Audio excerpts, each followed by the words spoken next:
Hello everyone,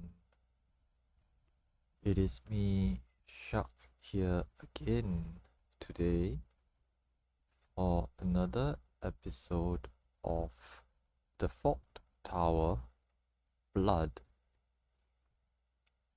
Today we'll be running more Forked Tower. Again, it'll be just introductory runs. Okay, this is the same type of runs I've been running for the past week or so, and we are just looking to bring in more new players into the content. Okay, my goal is simply to just introduce the content to new folks, okay, players who have never done it before, but who may be interested in trying it out. So I'm hosting some introductory runs over here on Elemental. It is about 7:30 p.m. on the clock for my time. Okay, 7:35 to be precise. And I'm just waiting around so that I can start the event. Okay, I'm going to be bringing a group of at least 24 people into the Forked Tower. So I will be leading one party, and I've assigned some folks to help me lead the other two parties as well. Okay, I'll be setting up a PF soon, and I will be jumping into the VC to guide folks along. Okay, do feel free to just join us and watch as we proceed through the Forked Tower. And I hope you guys enjoy the content as well.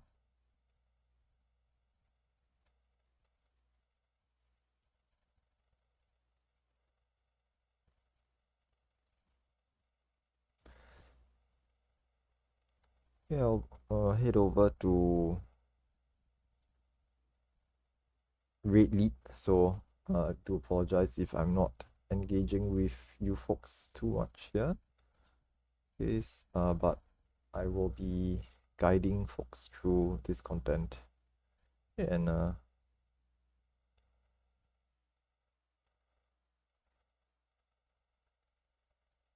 hopefully we can get past boss 1 today. There's quite a lot of other groups today. Let's see. JC, okay. Probably another group running Forked Tower today. Oh well, it's fine. Hopefully we will not clash with them, so it's not too bad. Party A. Right. It's on the audio as well.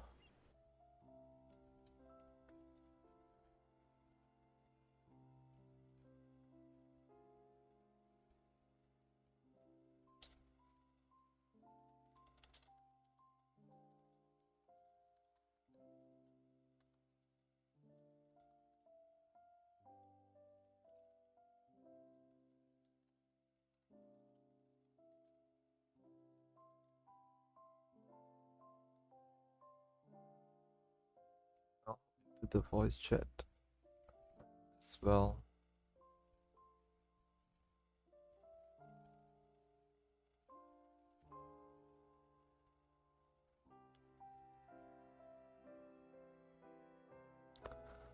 Let's use VC7.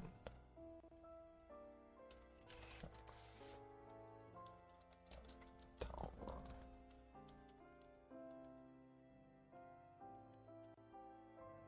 Okay.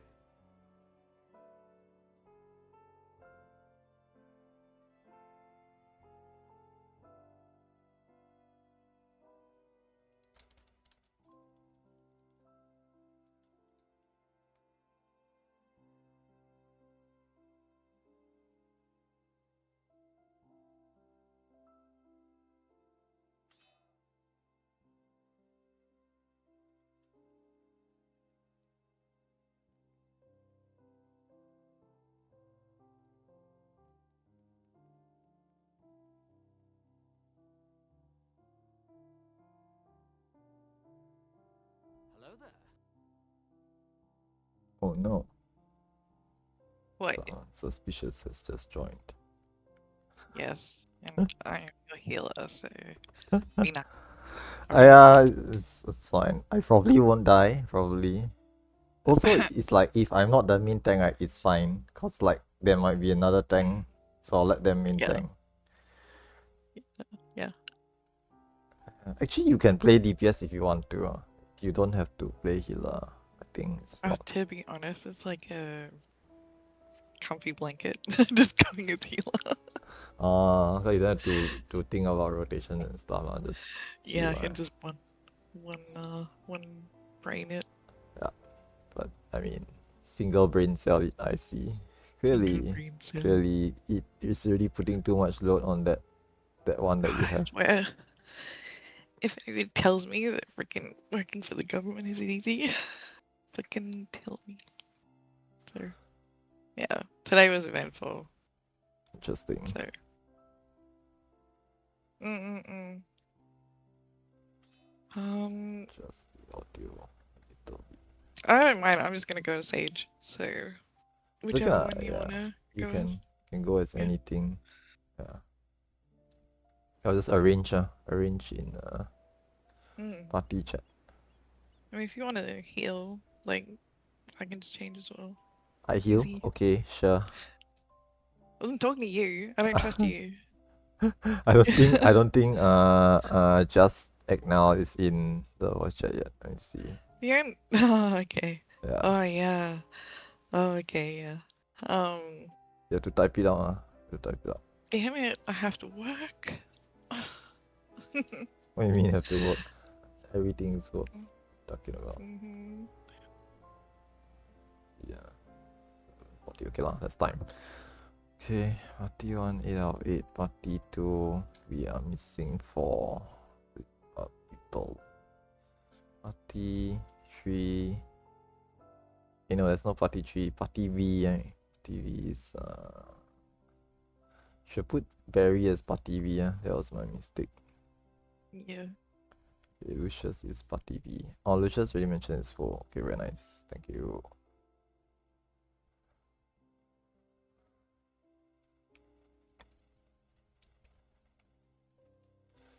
Okay, I'll just ask everyone to join the VC first.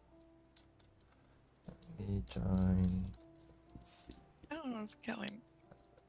already. Huh? Sorry? Galen. This is like I found Galen. Oh, the other sus animal, I mean cat. Yeah. Yeah, that's what we call him, sus cat. That's what. Cat. Yeah, because he's a cat and he's sus as well.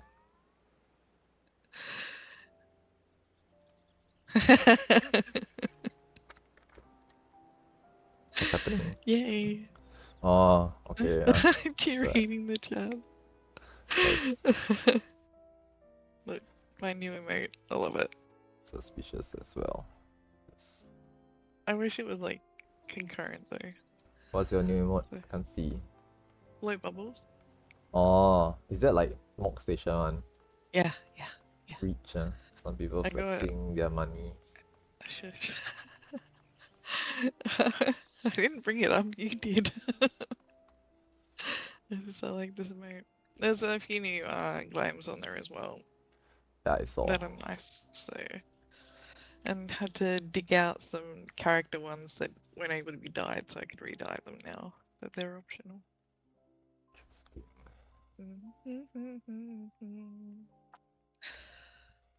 I think it was Friday.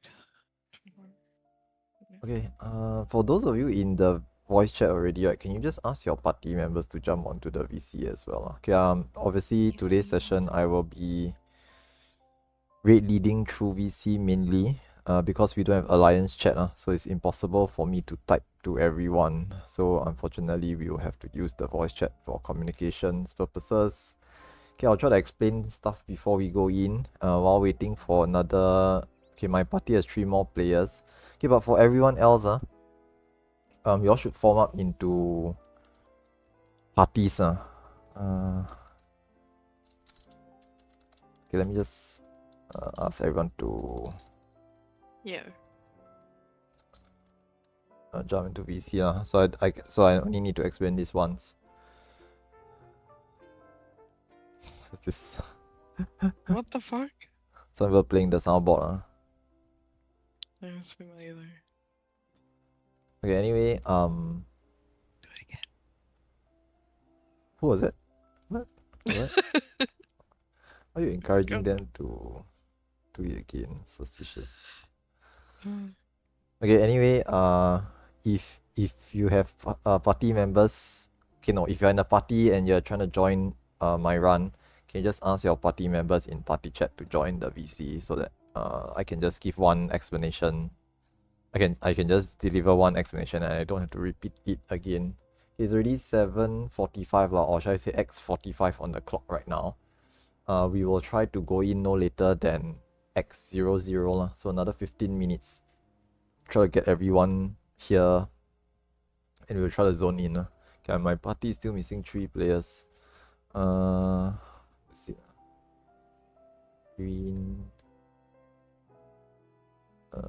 Peach, and Alia or Ayla.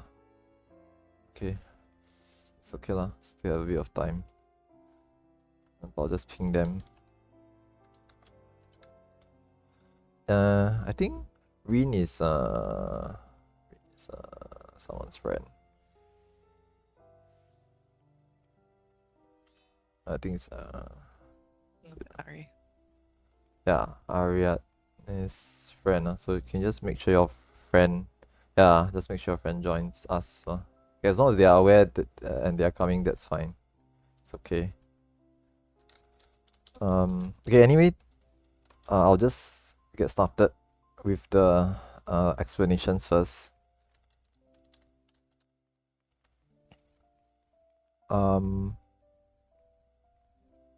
So what's gonna happen today is that we're gonna do a introductory Fog Tower run. Okay, so I've been running this for the past week now, and the basics of this type of run is that we are only going to do boss 1 and hallways. Okay, so I do hope all of you have read the raid plan and watched at least one of the 2 video guides posted.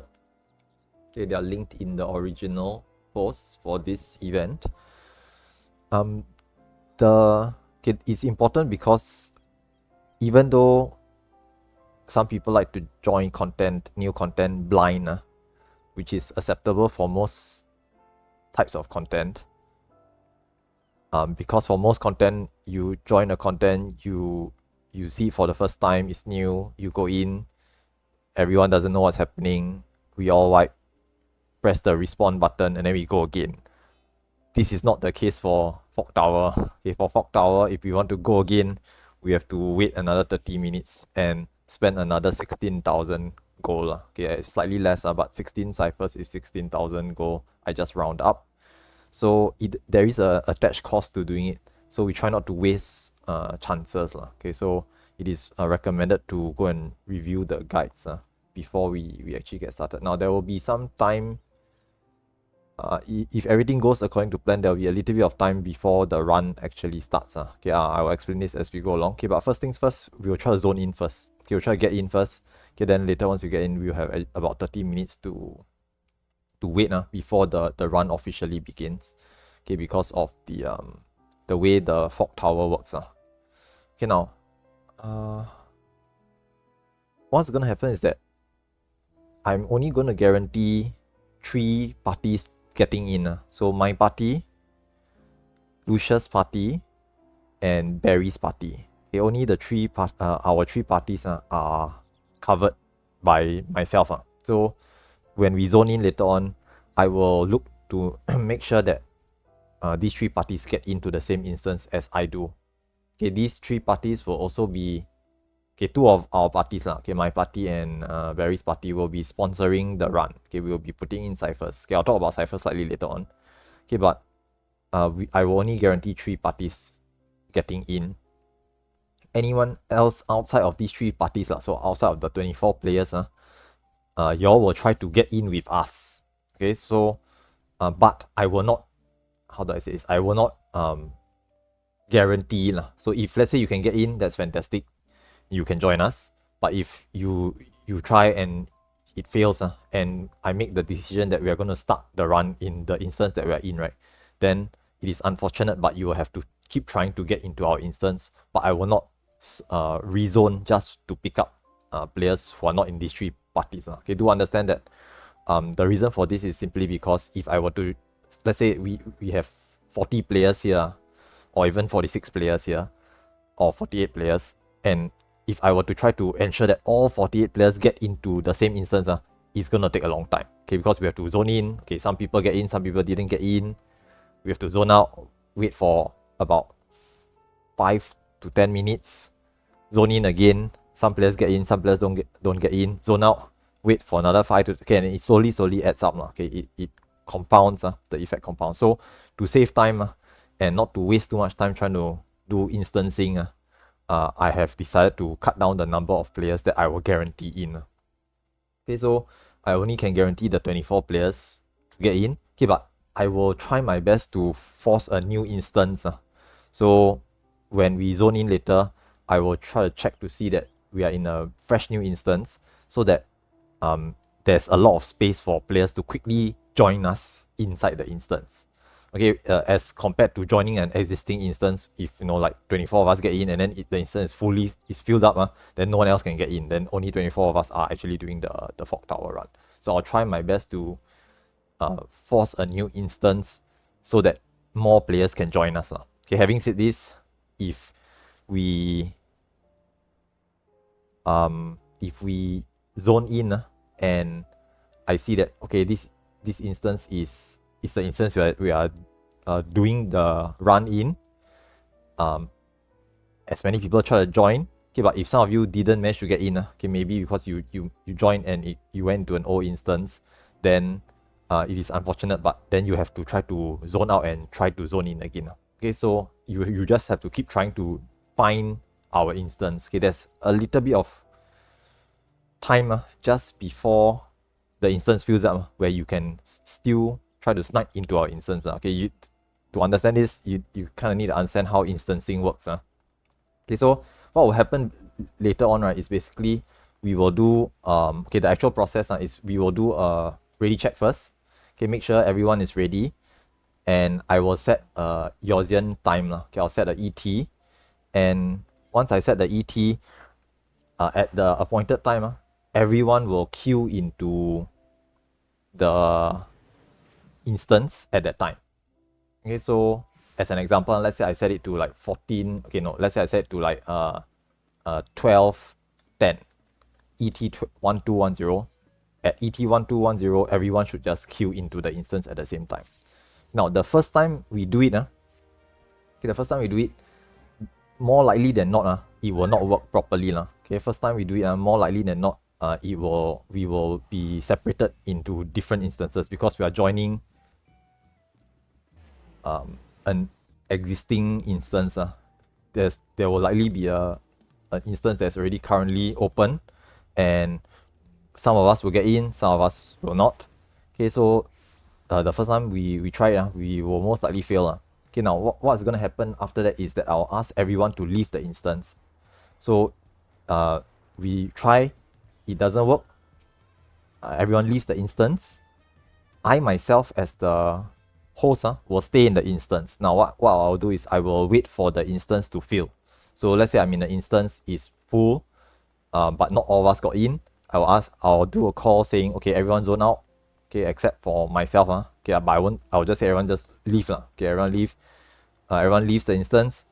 I will wait for the instance to fill. So the instance, once it hits 67, 68 players, I will then quickly come out.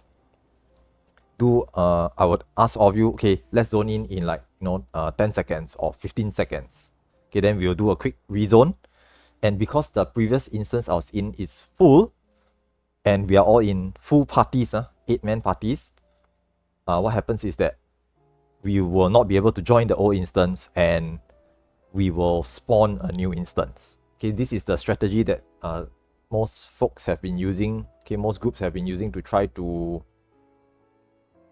get into the same instance. They to essentially force a new instance to spawn so that we all can get into the instance. Okay, but sometimes it doesn't work perfectly. Okay, sometimes there are cases where it doesn't work 100% of the time. So we need to try a couple of times. Okay, hence the instancing savage. You need to try, fails, zone out, try again, fails, zone out, try again. Okay, then sometimes can waste a lot of time. Okay, I heard there was one of the days I spent about 30 minutes doing this, which is, to be honest, quite a waste of time. But it is what it is. Okay, this is how the system works. So we have to work with it. We have to work with the system. Okay, I think Peach is not around. It's here. Peach is dead. Okay, I will try to get one more person.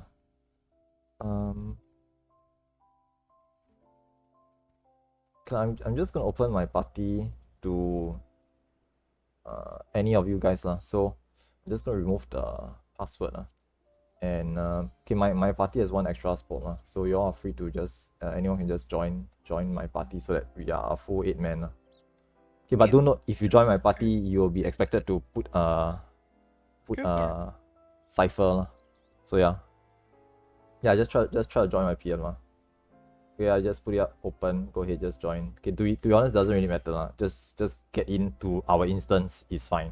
Okay, the whole point is just that we all want to get into the same instance. Okay, as long as you are in the same instance, there's a chance you can join us.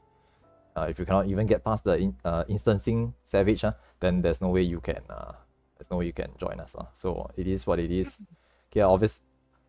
My hopes is that we will see more and more people start doing this content, so that more people will start to run this content, and there won't be so much demand. Okay, I understand that there's still quite a lot of demand for this type of content for Fog Tower runs. So we're still seeing like more than 48 people join. Yeah, but I think today maybe not that many. I think maybe slightly over 30. I'll put one. Sorry? I'll put one. I can put one. Oh. I can put one in. Yeah. Okay, I'll talk about the cipher use later. But okay, like how many ciphers you all need to put in? One only. Okay, only one. Okay, but don't worry, I will spend time to explain how the ciphers work later. Okay, we zone in first, because once we zone in, we have 30 minutes to wait before the Fog Tower becomes available. So during that 30 minutes, I'll explain everything else. Okay, so let's just try to get into the same instance first. Okay, other than that, I think my party is filled. Party 1 and party B are filled as well. So at this point of time, okay, for all the rest of you who are here to try to join us, make sure you try to get into a party. Okay, it is much easier for you all to get into our instance if you are in a full party, or as large a party as you can muster. Okay, 5 people, 6 people, 7 people, doesn't matter, as long as you're not a singular player. Okay, why? Because let's say we try to force a new instance, we create a new instance, we all get in, but you are joining in as a solo player, a single player. You will join an old instance with 1 space. Okay, if another instance has 70 out of 72, you will get into that instance instead. So that's why it is important and beneficial for you to be in a party. Or Peach just join. Okay.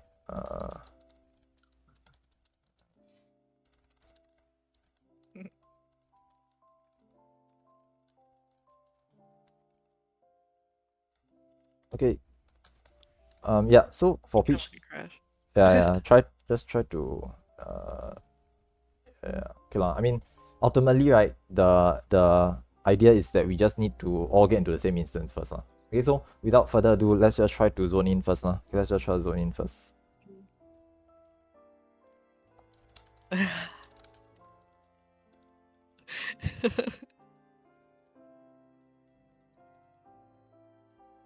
Okay, pop ready checks just to make sure everyone is ready. Okay, do a ready check so that everyone is present. Okay, to make sure everyone is present, so that when we queue in, right, you don't have some party member AFK. Then we all queue in, then your party not ready. And then you miss the timing. Okay, you miss the timing to zone in all at the same time. Okay, it's quite important to all zone in at the same time, because once we create a new instance and we all flood into the instance, right, that instance will fill very quickly. Okay, it will start to fill up very quickly.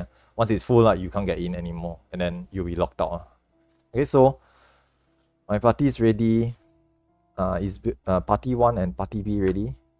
Be ready. Thank you. B is ready. Is party 1 ready? Okay, you can worry about all the other stuff later. Okay, whether we need tanks, what phantom jobs we need, all this I will cover later. It's okay. I'm just trying to zone in first. We have 30 minutes to go through all of that once we zone in. Yeah. So don't worry about all the other stuff now. Okay, we do the instancing first. If we can't even zone in, then no point. Then there's nothing else to talk about. Auntie, are you ready? I waiting for you to verify that you're ready. Us is party 1 ready, because I didn't see lah. Okay, so all parties are ready. We will zone in at ET 1730 lah. Okay, 1730, 1 minute from now. Okay, so just make sure your whole party is ready, not doing anything. Okay, once we go zone in and we confirm that this is the instance we will be in, please don't zone out. If you zone out, you cannot come back in. Okay, so it's very important that later once you zone in, don't make the mistake of leaving the instance. Okay, it has happened before. Okay, I think the other session, one of our party members, we zoned in, right, and then for some reason they left the instance and they cannot come back in. And because we already decided, okay, this is the instance most of us got in, I'm not gonna ask everyone to leave just to pick up one player so do understand that once you leave you cannot come back in. Okay, so be ready. We're gonna zone in about 2 ET. Okay, so 1730, just click zone in now. If some of you see reserving instance, that means the game is creating a new instance for you. Okay, but the first time tends to not work Okay, the first try tends to not work, but we'll see we'll see. It looks like it's snowing. Oh, okay, interesting. Is this new instance? 59. Looks like Yeah, Looks I'm like new in the instance. same instead of Shark. Yeah. Okay, let me see. Barry is here. Lucius, are you here? Yeah, I'm in the same of you. Okay. So anyone, okay, if you look to the antiquarian, where you spend your silver and gold, if you see me and Barry here, you are in our instance. If you don't see us here, quickly zone out and try to zone in again before the instance fills up. There's still time. We managed to create a brand new instance. Okay, and people are just flooding into the instance right now. Okay, I think because there's also like another group trying to run Fog Tower at this time. When we opened the PF earlier, there's like other groups putting up PFs but I think they are a static group. So I think there's like another group trying to run it as well. So we might see like full party zoning in as well. Okay, that's fine. Okay, so this will be the instance. Okay, we got lucky there with the zoning in. Okay, and as I mentioned, the instance fills up very quickly. So it's already 71 out of 72. Now, if for whatever reason you didn't manage to get in, you can try to break up your party. Okay, disband your party and try to zone in as a single person. Okay, once we confirm that this is the instance we're using, right, then you will need to try to zone in as a solo player because you are trying to squeeze into this instance. Okay, now the timing is 177. 3 minutes x02, 3 minutes ago. So yeah, about x30 almost exactly x30. So x02 is the time that we zone in. Okay, so we verified most of you all have managed to get in. Okay, I hope everyone managed to get in. Okay, but if not, just keep trying. Okay, if not, just keep trying. Okay, because the majority of the players got into this instance, we will stay in this instance. Okay, we will use this instance. Okay, what jobs do we need? We can change jobs on the inside. Okay, so I'll talk a bit more about what we need and so on and so forth in the next 30 minutes. Okay, but essentially now that we are in this instance, okay, just remember, don't leave the instance. If you leave, you cannot come back in. It's going to be a bit difficult to snipe back in. Okay, you can run around and do CEs. I see that the Calamity Bound CE is up. You all can go ahead and do it. Feel free to go and do fates, do CEs. You can do anything for the next 20 minutes or so. Okay, because we have to wait for 30 minutes. 30 to 40 minutes for the Fog Tower to come up. Okay, so go ahead and just run around, do stuff. It's perfectly fine. Okay, during these 30 minutes, you all are stuck in here with me. Okay, I'm not stuck in here with you guys. You all are stuck in here with me. So you all be forced to listen to me ramble for another 30 minutes. So that's too Just bad. remember how to press mute. Yeah. Yeah. Which VC are we going in? We are in VC 7, right? Wait, are you not in this Yeah. VC? Uni, are you not in this? Okay, or maybe not. 7. Hmm. Join us. Oh, so apparently not everyone's on the VC yet. Okay, but it's fine. Oops. Okay, okay, so what's gonna happen now is that I'm just gonna talk a little bit about how the fog tower works. Okay, so basically, now that we're in this instance, every 30 to 40, okay, the very first fog tower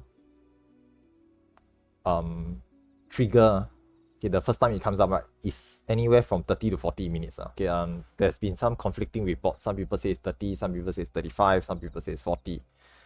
Okay, so we just approximate it to like 30 to 40 minutes. Okay, so the first fog tower popping up will take about 30 to 40 minutes. Okay, the time now is x05, but when we came in, it's about x02. Okay, either x00 or x02, around there. So it's about 30 to 40 minutes from the time we came in. When it gets close to the fog tower coming up, okay, or should I say, once the fog tower trigger happens, right, the weather will change. I think for most people by now, y'all should have seen it. Okay, y'all should have seen that there's this auroral mirages weather change, and when that happens, the sky will turn red, and that is the signal that the fog tower is ready. Okay, the fog tower is open, or able to be opened. The weather will only stay for about 5 minutes. So when the weather changes to red, when the sky turns red, auroral mirages is up, it will only stay up for 5 minutes. So usually the advice is, when we know that the weather is about to become auroral mirages, we tell folks not to start doing CEs, because if you get stuck in a CE, you might not make it. So we try to play it safe. Okay, you can afford to miss 2 to 3 CEs just to ensure that you get into the fog tower. If you miss the fog tower entry, you're gonna have to wait for another 30 minutes for the next run. So we usually don't take that risk. Okay, you can just join any instance to do a CE, but you cannot simply join an instance to do fog tower. So you want to make sure you don't miss the fog tower. Okay, now, next, once the weather changes, all of us will head to the center of the map. And in the middle of the map, there will be this glowy platform thing. Okay, the entry point to the fog tower is in the center. It's a circular platform. If you haven't seen it yet, you will see it later. We will head over there. And there will be these cipher reliquaries. Okay, basically just a place to deposit ciphers in, around that around the entry point. Anybody can put ciphers in, but we need 16 players, okay, aka 16 participants to put ciphers in. Doesn't matter how many ciphers you put in, as long as 16 people put in one or more ciphers. Okay, so do understand, you do not have to put in more than one cipher. You can just put in one to enter into the fog tower. Okay, no, let me rephrase that. You can just put in one. There's usually very little reason to put in more than one. Okay, anything like you put in 2, 5, 7, 10, whatever number is unnecessary. It doesn't change the fact that you are still getting in. So do not waste ciphers in this manner. Okay, don't put in multiple ciphers. There is really no reason to do so. Okay, now, when the fog tower weather comes up, 16 people will need to put in a cipher each. If once that has happened, okay, once 16 people have put in a cipher, the gate to the fog tower opens. Okay, it's not really a gate, okay, but basically we will know that we can get in. Okay, you can see how many people have put in ciphers at the fog tower reliquary stations. So we will know that, okay, we have hit 16 participants, we are going to get in. Okay, or should I say the fog tower is going to start now. Once 5 minutes is up, okay, so once we see 16 participants put in the ciphers, 5 minutes later, okay, from the moment the weather changes, 5 minutes later, the platform will glow and we will all zone into the fog tower, up to a maximum of 48 players. Okay, so only 48 players can get into the fog tower. If there are more than 48 players standing on the center platform, some people will not get in.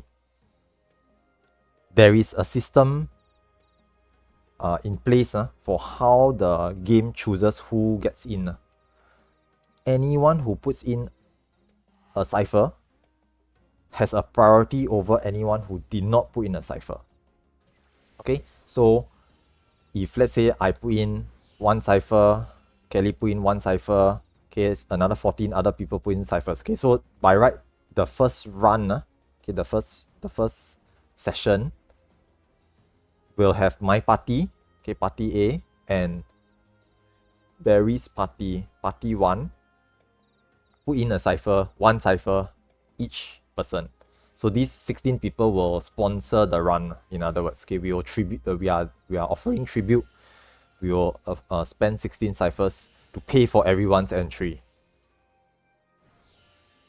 Once 16 of us have put in ciphers, there really isn't any reason to put in more ciphers. Okay, but I cannot stop people from doing so. Okay, so do understand. I can only say that I have found 16 players to put ciphers in, but I cannot stop other people from putting ciphers in, including some of you folks as well. Okay, I know some of you will just put in a cipher anyway. I appreciate it, but it really isn't necessary. Okay, or should I say, it's not say it's not necessary lah, but if you are desperate to get in, right, and you wish to put in a cipher, I cannot stop you, is what I'm trying to say. Okay, so if you think about it, right, if 16 of us put in ciphers and you look at the platform and there's more than 48 people and you feel that maybe I only have time to do this one run and I would definitely like to get in now, you can put in a cipher, but I would advise against doing so lah. Okay, so basically what I'm trying to say here is that we try to keep the number of cipher users low.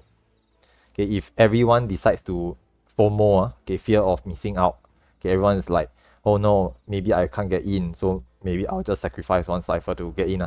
Then you will start to see the cipher numbers jump up very quickly because everyone thinks the same way. And once the moment it goes over 48, people might start to put in more than one cipher. So I highly recommend people hold back a little bit and don't burn ciphers like that. Okay, try our best to just, okay, I know it's a bit disappointing that you may not get in, but try to resist the urge to put in a cipher just to do the run. Okay, there will be more opportunities to do runs in the upcoming days and weeks ahead. Okay, so don't FOMO too much and compete with each other for the spaces. Okay, because the worst thing that can happen is everyone starts to put in ciphers, right? And people who already put in ciphers start to put in more ciphers, and then we all have a cipher war within ourselves, which is a waste of ciphers. Okay, so the ideal scenario is 16 people put in ciphers, everyone else just doesn't put in ciphers, and we'll all try to RNG get in. Okay, so now, if there is less than 48 people on the platform, okay, just to let you know, if there's fewer than 48 people, right, and we can clearly see that there's fewer than 48, there is absolutely no reason to put in any more ciphers. Okay, if there's only 30 people on the platform and 16 of us have put in ciphers and you are just standing on the platform, you should not put in ciphers at all because you are guaranteed to get in anyway. Okay, but the problem is you can't really tell how many people are standing on the platform unless you do a head count, and that's a bit difficult for myself. Okay, so we'll see how it goes. Okay, we'll see how it goes, but basically the process is once the weather changes, we'll all head to the middle. 16 people will put in ciphers, everyone else will just stand on the platform, and fingers crossed everyone gets to go in. If there are more than 48 people, it is a bit unfortunate, but some of you might not get in. If that's the case, then don't Okay, now it's up to you lah. Okay, it's up to you. If you wish to leave, then like you're like, okay, a bit salty, but didn't get in, and then you decide, okay, maybe I don't wanna stay here and wait. Then you are free to leave. But I will be doing another run later, so I will do a second run after this, and if you didn't manage to get in the first try, if you're still in the instance, you can try again the second time. Okay, each run should take about under 20 minutes. Okay, the actual run from when we zone in to when it ends is about 20 minutes. But there will be a 30 minutes wait time in between as well. Okay, so actually each run is about 1 hour. 30 minutes waiting, zone in, do some preparation work, listen to me talk for another 10 minutes. Okay, no, I'll talk for maybe like 5 minutes. Okay, and the boss one itself is only about 6-7 minutes at most. Okay, the boss one fight itself from start to finish is 6 minutes 40 seconds long, so it doesn't take longer than 10 minutes. If we manage to clear it, we'll do the hallways. Hallways will only take maybe another 7 to 8 minutes. Okay, it's not that long if people know what they're doing. Okay, but because you're new, mostly new, then it might take slightly longer the first time you're doing it. Okay, the subsequent run, obviously, I expect people to know what to do already. Then we won't spend so much time yapping and waiting and organizing. Okay, so the subsequent run will be slightly faster. Okay, so overall, everything all in all, okay, once you finish one run, we zone out.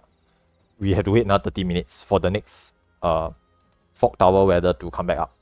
Okay, so this is the entire process from start to finish. Okay, we are only going to do 2 runs. Okay, 2 runs only, because I found out that from previous past experience, if after the second run, people get very tired. Okay, I understand. Listen to me talk for about 2 hours. Tends to make people want to fall asleep anyway, so I understand. So yeah, so I will only do it for 2 runs. Okay, anything more than that, just maybe next time. Okay, I'll do more runs in the future next time. Okay, so for today's session, 2 runs only. It will take at the most 2 hours. From now, we'll be done by 10, slightly more than 10. Okay, maybe 10, 15, 10, 20 or so. And then that'll be it for today's session. Okay, what else? Okay, now talking about roles. Okay, roles and phantom jobs. You can change later inside. Okay, so don't need to worry too much about it. Now for today's run, because we are only doing boss 1 and hallways, there's even less worry about the roles and phantom jobs. For boss 1, we only need time mages, 2 time mages. That's all. For hallways, okay, the area after boss 1, we will need a number of different roles. Okay, 2 thieves, 2 geomancers, 2 rangers, and 2 time mages. Okay, the time mages we already have. Okay, but the other 3 class phantom jobs, thieves, geomancers, and rangers, we will try to ensure that we have at the start later on. Okay, at the start of the run, you will be on this raised platform where you can change classes and change jobs. But the moment you step off that platform and you get started, you can no longer change. So basically it's locked in after you get started. But before you get started, you can still freely change your jobs and classes. Okay, so we will try to organize things at the very start.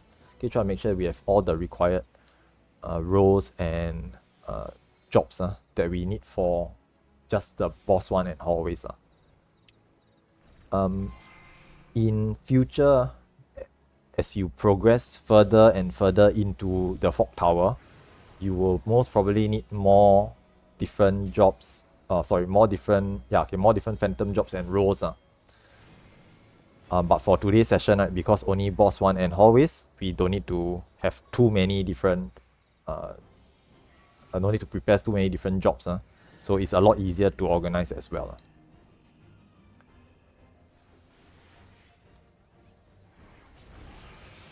Okay, I think other than that, okay, yes. So for boss 1, if you haven't already done so, please, once again, gentle reminder, go and look at the video guides. Okay, there's I pinned a number of, I posted a number of video guides. There's 2 different ones. Okay, one from Kobe, which is a full video guide with walkthrough and explanation and everything. Okay, and one from Auntie Berry. It's a visual video guide. No exposition. It's just watch it. It's fine. You can just watch it, put it on the side as well. Yeah, so you can just watch the video by Auntie Very as well. Okay, either one is fine. They are the same strat. Okay, it's using the same strategy. And to be honest, boss one not difficult. Okay, to be honest, boss one is actually very straightforward. It's just that the boss fight itself, okay, for those of you who have done BA before, okay, the Baldigian Arsenal is a bit similar to the Osma fight. Okay, the last boss in BA, it's a bit similar because one person not doing the mechanic can kill everybody else. So there's this sort of situation inside, okay, where like maybe 2 to 3 people not doing the mechanic properly, right, can just bomb everyone. So it's quite risky, okay, it's quite yeah, there's a bit of a risk. So it's highly recommended that everyone knows what to do for the mechanics. Okay, I will try to explain some of the important things. Okay, I'll be doing callouts as well. So to be very fair, if you listen to the callouts, you can handle most of the mechanics, but there'll be a few certain mechanics which has to be handled by the players selected for that mechanic. Okay, and the main one is just the meteors. Okay, the main one is just the meteors. Okay, there's actually 3. To be very honest, I think it's only 2. Okay, there's actually only 2 main mechanics that you will need to be able to handle. And there's a risk of causing a wipe. Okay, the main one is just meteors. Okay, the main one is just meteors. Meteors, what happens is that 8 players will be marked with a meteor, and those 8 players must place their meteors at the back of the platform on the side where there is already an existing meteor. So basically, later on you will see, or I will see, that there is a meteor mark on one of the sides. Okay, it is either where we are on or the opposite side. Okay, all of us will be on the same side, by the way. For the meteor mechanic, all of us will be on one of the sides. And what will happen is that I will tell you whether you should stay, okay, whether meteors stay or meteors go over. Okay, so if I say meteor stay, then all the meteor mark players, okay, it's a red color marking, you can't really miss it. There's a big red icon above your head. That means you have to handle the meteor. So I will say, meteor stay. If you have meteor, you stay on that side.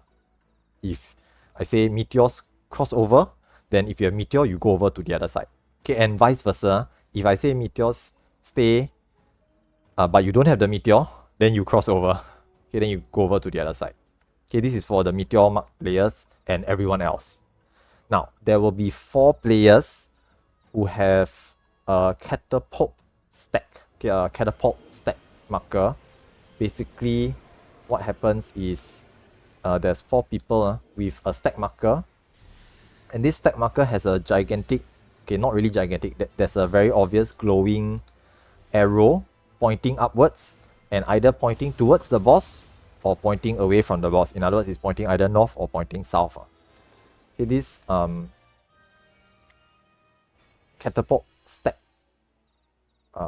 marker or catapult stack marked players will need to point their catapult arrow towards the boss. Okay, you need to be pointing it towards the boss.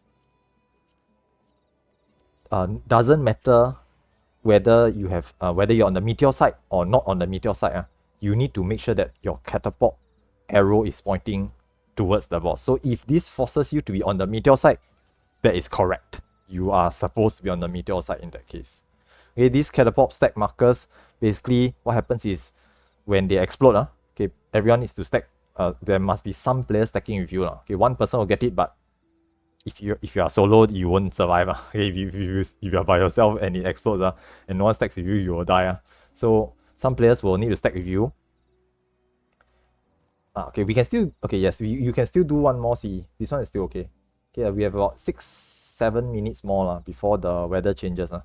But going by estimates, some people say that it's 35 to 40 minutes. So there's a slight there's still a bit more time. It's okay to do this CE, but after this one, okay, we try to stop doing already. Okay, so we can do this last one. This is what, Company of Stone, right? Okay, you can do Company of Stone, and but after this we just don't do anymore.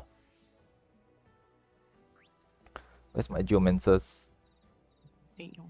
Are you a geomancer? No. Oh, okay, never mind. I'll change to geomancer just for this. Ring my bell. That's not the thing. The thing is the suspend. This fight, this CE, and by the way, for those who didn't know, you can just suspend yourself and then you just ignore mechanics. Oh, that's a great idea. Okay, anyway, for the meteor stack, as I was saying, meteor stack markers later on, you need to point your arrow towards the boss. Now the there'll be two players with the arrow pointing towards the boss on the meteor side, and two players with the arrow pointing towards the boss on the safe side. Now the players on the meteor side, you need to resolve. Okay, there's one mechanic that comes before it, either move far away from the boss or there's a knockback, so resolve that first. Okay, you'll hear me call it out. I'll say, everyone go far, then resolve your meteors, or I'll say there's a knockback. Okay, resolve the knockback first, then after resolve the meteors. Okay, usually for meteor, you ride the knockback all the way to the edge of the platform. Then you just stay there. Okay, but the meteor stack players will need to point the arrows over the boss. Okay, so the two players on the side where the meteors are on, you will realize that once everyone drops their meteors, the entire site is unsafe. The whole floor is covered with AoEs. Okay, the orange glowy, do not stand in the bed AoEs. So because of this, there's no safe spot. What you're supposed to do is use the meteor, the catapult stack, to launch yourself over the boss. Okay, if you watch the video, you will see people doing that. It will make sense as well. So do make sure you just watch the video. If not, then you read the raid plan as well. They'll tell you what you need to do. Okay, essentially the two players will need to allow. Okay, the two players with the catapult will allow all the meteor players to get tossed over the boss to the safe side.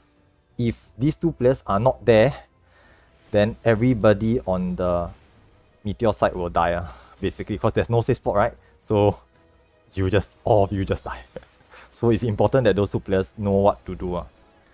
Now the other two players with the meteor, the catapult stacks on the safe side, right?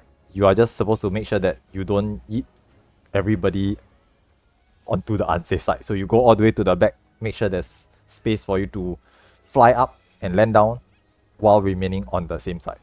That one is easy. Okay, so this is the meteor mechanic. It will happen twice in the fight later on.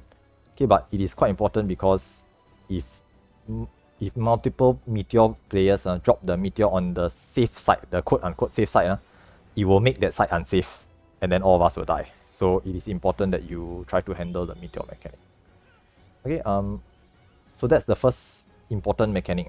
Okay, the other important mechanic is the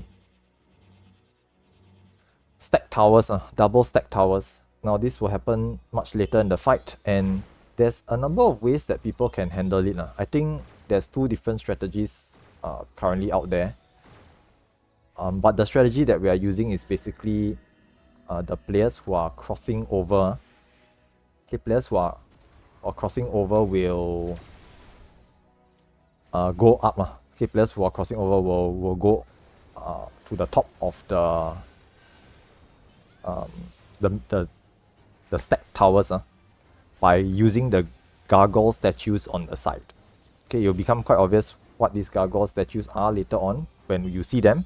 Okay, but essentially the players crossing over will go to the gargoyle statues. Okay, I know there's some groups out there who use 1, 2, 3. Okay, parties 1, 2, 3 will float all the time. Okay, but here I'm opting to choose for the players crossing over goes up. Okay, so that is just the strategy. Okay, we just need 4 players in each tower stack, and we should be fine. Okay, but if we miss 2 or more towers, it's an instant wipe. Okay, each of those towers will explode if they are not soaked properly. Okay, you need 4 people in each tower to soak the tower. So if there's if any of them don't have 4 players, then it will explode. And in the fog tower, any mechanic that you're not supposed to get hit by will give you a ruin stack. Okay, I don't know if you have encountered these before, but they were present in DRS. Okay, they are technically also present in BA lah, but it's not very often you get hit by one of those. Okay, and if you get hit by 3, you just die. Okay, if you get hit by 3 things that you're not supposed to get hit by, you just instantly get doomed and will die. So if 3 towers explode, means everybody dies. So it's important to handle that mechanic as well. Okay, I've seen it happen before. We had one time 2 towers exploded, then like 90% of the raid died. So that was also very spicy. Okay, so that is the double stack towers. Okay, we'll try our best later. We'll just try our best. Okay, I'll do my I'll do callouts as best as I can. Okay, but do try to handle the mechanics as well. Okay, but if accidents happen, then it is what it is. Okay, I'm not too particular about it. Okay, because most of y'all here are fresh today. Okay, I try to prioritize bringing fresh folks into the introductory runs. So if mistakes do happen, accidents happen, okay, don't be too salty about it. Okay, it is just for the experience, and then we will learn from it and try to do better the next time round. Okay, I think the first few runs I did, most of the time, first attempt we usually wipe. Okay, first attempt usually we just wipe because everyone's fresh. Everyone hasn't seen the fight before, so not very used to it. So it's understandable. Okay, so don't have too much expectations on clearing boss 1. Just go in, try your best, understand how the fight works, listen to callouts, and after a while, after the first few attempts, you will get it. Okay, to be very honest, most of the time you can clear after 2 to 3 attempts. Okay, the first session I did, we cleared on the 3rd attempt, so it's not that difficult, but there's chances that 1 or 2 people can wipe all of us. So that's the main difficulty with the fight. 1 or 2 people not doing the mechanics properly can just kill everybody. So it's a bit tough. It's a bit tough. Okay, now it's 31 on the clock already. So it's been about almost exactly 30 minutes since we zone in. Okay, if you wish to, you can go for a quick bathroom break now. Okay, and the weather should be changing shortly. Okay, I will go use the washroom once before we start as well. So we should be starting soon. Okay, I'll go be right back.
Back.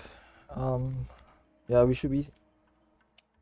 The first weather change, I think some people have reported that it's not 30 minutes exactly. Might be slightly longer than 30 minutes. So it's perfectly understandable that it doesn't come up straight away. Okay, we'll just wait a little bit more, but from this point onwards, maybe best not to risk doing any more CEs. Okay, we are trying to do Fog Tower after all. So yeah, and looks like the weather's changing already, just on time. The red color. So definitely don't do this CE, please. We are going to start now actually. Okay, so head over to the center. Head over to the center of the map.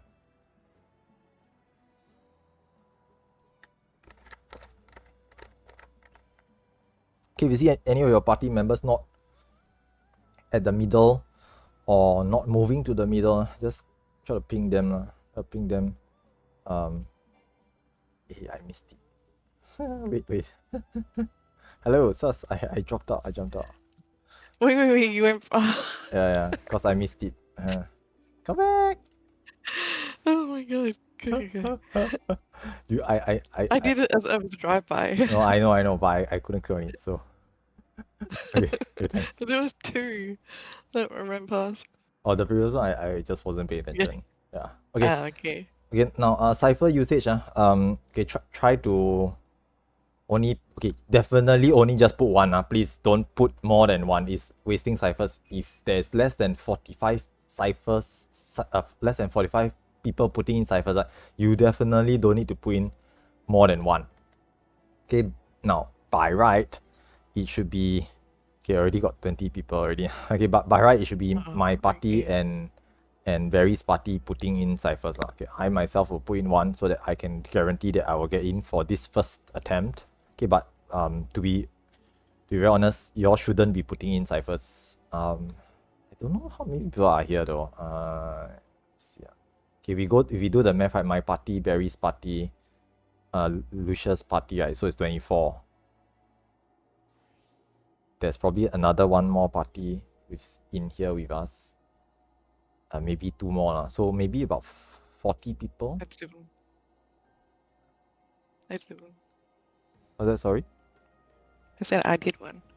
Yes. I mean, for my party and Barry's party, you all should try to put in one. I mean, okay lah. If you don't want to put in, it's up to you. Like if you see that, oh, okay, maybe more than 16 already, you don't want to put in, that's fine as well. I'm not insisting that you put in any ciphers because there's already more than enough, but there is a risk that you will not get in. Okay, but not to worry, like I mentioned before, we will go again afterwards. So there will be another chance to join later as well. Yeah, as the host, I myself, I try to always put in at least one for the first session, so at least I can explain what to do on the first session. In the second session, maybe I might not put in one, because if every time I run this, I have to burn 2 ciphers or 3 ciphers, I'm gonna run out. I need to keep farming ciphers, so very expensive. So I might just not put in cipher on the second run, and RNG, fingers crossed, I get in. If I don't, then Barry will take over. Thanks, Barry. She did say she want to host more runs in the future, and she want to host runs in the future anyway. It's a good time to start and to start learning how to host. Fantastic. Thanks, auntie.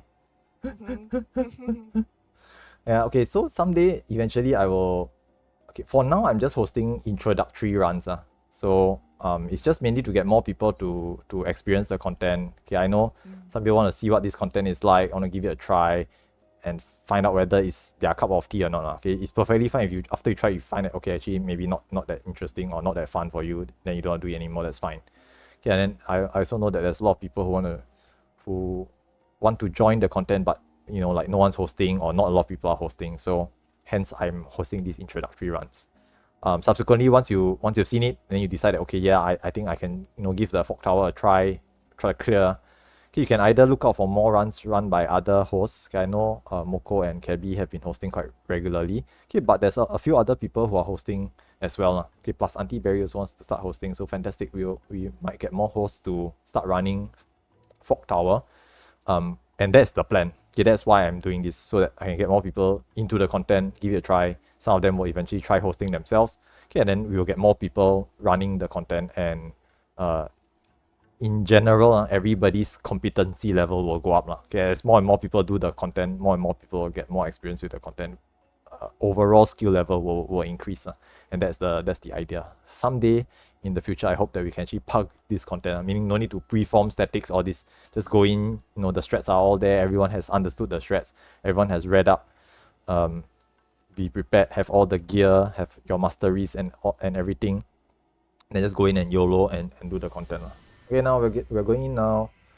Okay, those of you who have the buff, means that you put in a cipher, you will have a buff. Okay, it guarantees. It just shows that you have put in a cipher. Those who didn't have a cipher doesn't mean you don't get in. It just means that you didn't put in a cipher, but if you stay on this glowing pad, you might still get in. Okay, up to a maximum of 48 players. Okay, but there's a bit of RNG. So fingers crossed. But I don't know if there's more than 48. We'll see. We go in, we enter, and then we'll see if there's 48 or not. Alright, welcome. Okay, so once you zone in, those who are new here, first time, you'll be watching a cutscene. Okay, 40 participants only. So on the right, you can see 40 participants. There's literally five full parties.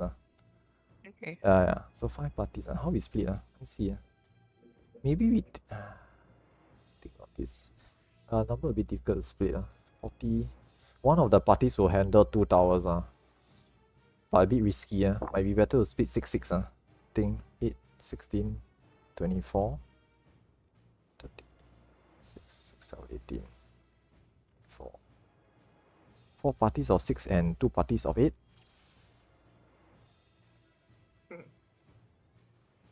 Or unless the 2 4-man parties, there's 2 parties with 4.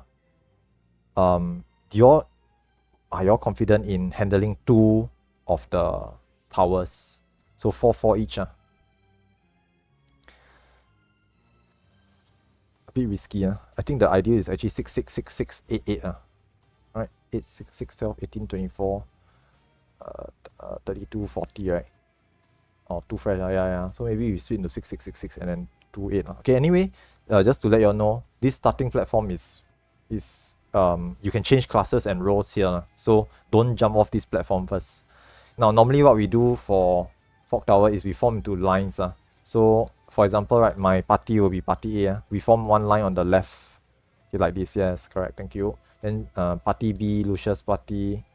Over here, Gallon's party, party C, Curio's party. Hey, where's Auntie? Okay, Barry's party is party 1, then party 2 and party 3. Okay, we use A, B, C, 1, 2, 3. Why? Because we can put waymarks for A, B, C, 1, 2, 3. We cannot put waymarks for A, B, C, D, E, F. There are no E and F waymarks. Okay, so we use A, B, C, 1, 2, 3 parties. Okay, so we usually form up into 6 lines. Okay, to make sure we have all the rows covered. We also usually do something like this. We yell out what is our party numbers. So for me, I have 8 men. I say 8 out of 8. Okay, Gallon's party is I think party C. So they have 4 out of 8. Okay, this is just to do a head count. Okay, but we know we have 40 people. We need to try to split the numbers into 6 parties, making sure that no one party has very few members. Okay, so Gallon's party, 2 new fresh, 4 members. Not very safe to just leave their party to handle 1 tower. We might choose to split into 6, 6, 6, 6, 8, 8. I think that might be a safer split. Okay, 7 or 8 already. Okay, nice. Okay, party 3, 8 people as well. Okay, B8 as well. So, which is the party that's missing members? Check.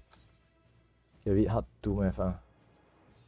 Okay, if there's anyone who is not full party, right, y'all can just try to grab the spare players. Like here, there's this Ron, not in any party. Y'all can just try to grab them first. We try to form up into 5, either 5 full parties, and then we split 1 party to handle 2 towers, or we will try to do some shuffling later on. Okay, the first boss has this mechanic where there's 6 4-man tower stacks, and you need to have 4 players in each tower. So we need to try to soak or put at least 4 people in each tower. Okay, 1, 2, 3, 4, 5. Yeah, 5 party leaders. So I think Galen, you just grab. Okay, you full party already. Let me refresh this. Okay, yeah. Everyone's in a party. So we have, in theory, we have actually 5 full parties. So there's no party 2, I guess, or party 3, basically. So heroes party will be I think, okay, so Barry and 2 and party 1 and party 2, y'all maybe try to see if y'all can get some players to do the third tower stack lah, party 3 lah, basically. Do you need players? Let me think. Send 4 players over. Then you'll have it's just very difficult to split into multiple smaller parties. But it does mean it's easier to resolve it. But ideally, it's best if you can just say, okay, one party take 2 towers. But they must be able to do so. If any of them dies, right, that means the towers will explode. Then we might see a red wipe. So it's a bit risky. Okay, but Barry helped me to sort that out. Okay, thanks. Okay, while that's going on, I will start to talk about other things, roles and stuff. Okay, so while Barry is helping me to sort that out, for everyone else here, we will need to ensure that we have a few designated roles. Now, for boss 1 and hallways, okay, today's run, we will only get up to the hallways. We will not see boss 2 at all. Okay, because we are not going to even unlock boss 2. So we're just going to do hallways only.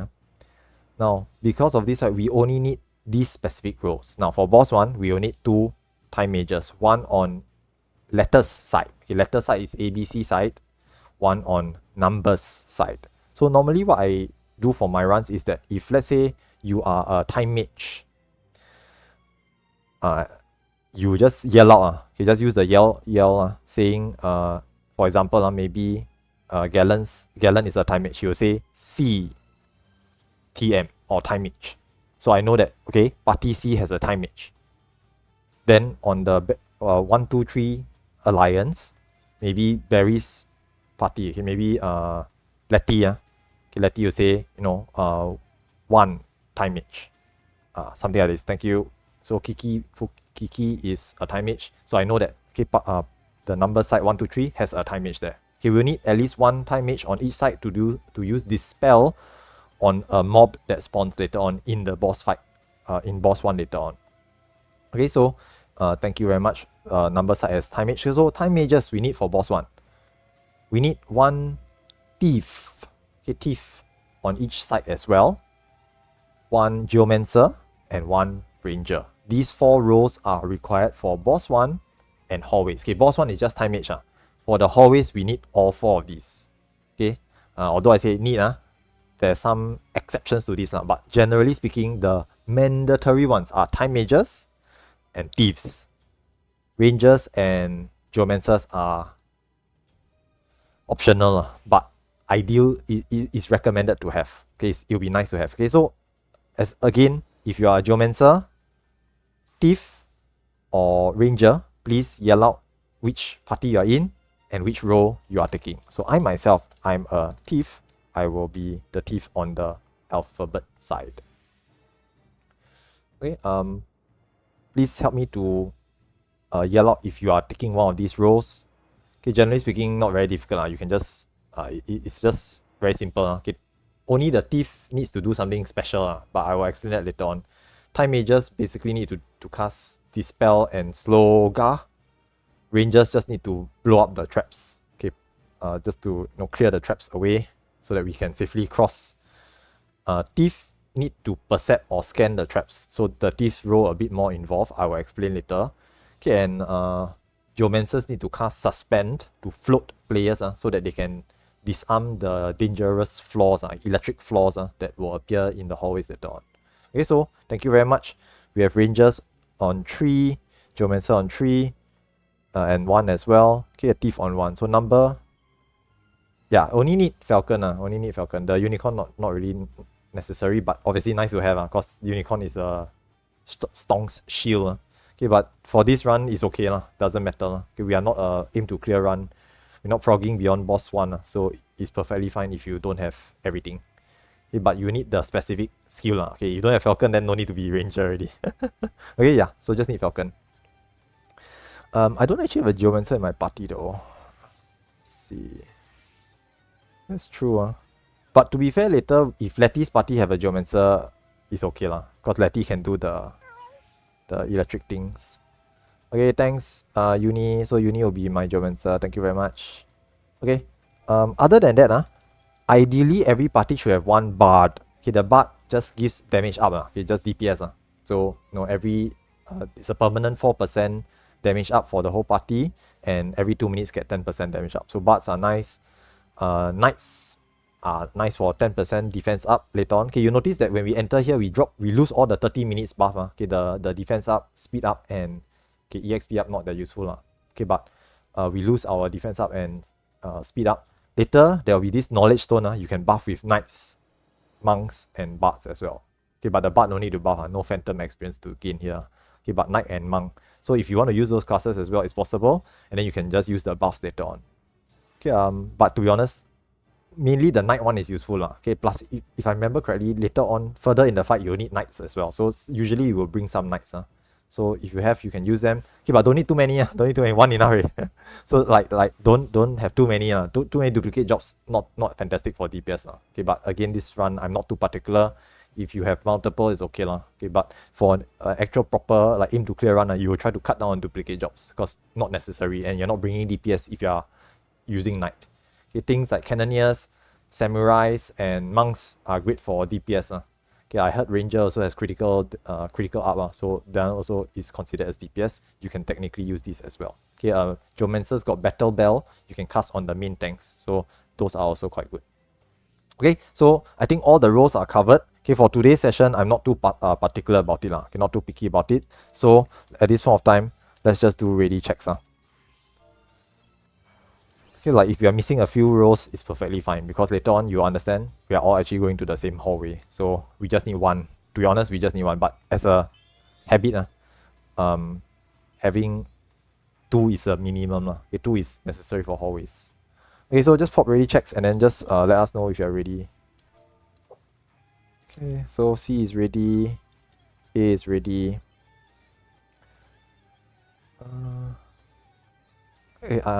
We just need to make sure that Auntie Very has sorted out the 1, 2, 3 situation on their side. So y'all sort it out. Y'all have some people cover the towers. Do y'all need more people?